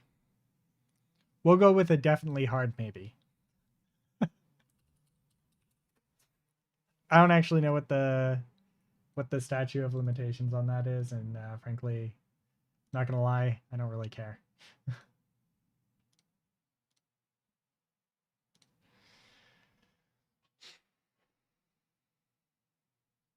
Oh, Rem's live? We're gonna definitely raid him if he's still alive.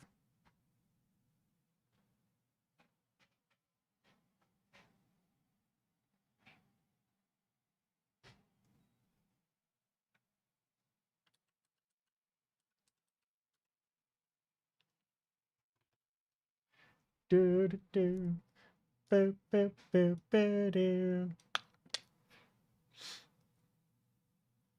Edit game. Upload a file.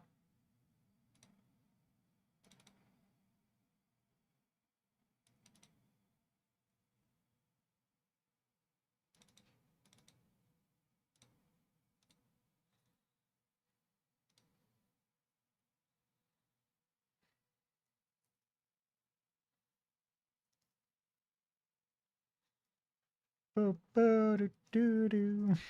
I think this is the biggest version of it yet. Oh, it's smaller. Interesting. It got smaller. Somehow it got smaller.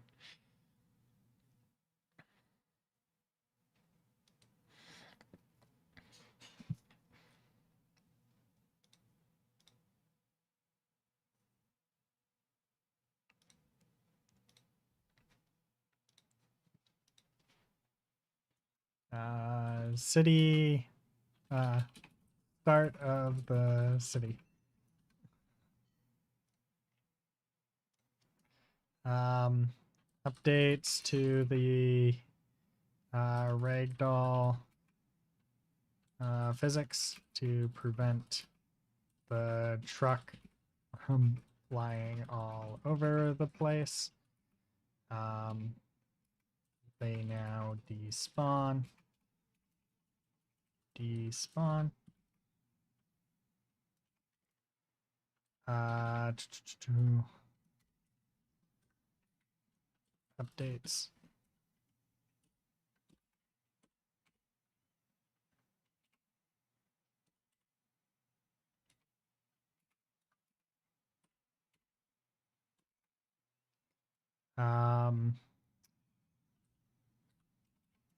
They now despawn.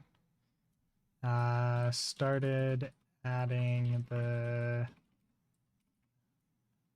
first a city map.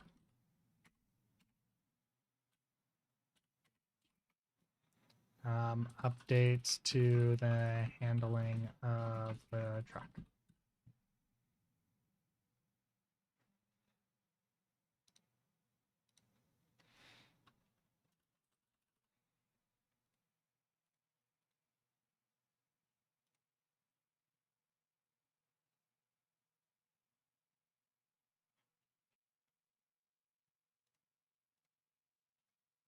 There we go.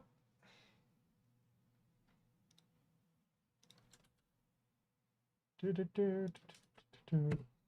we go. And then we're going to see if Rem is still online. And he is still online, so we're gonna go raid him. Anyways, thank you to everybody who stuck around and was here. You were all awesome. I will catch you all tomorrow, where we're going to be doing more stuff. All right, ta-ta for now.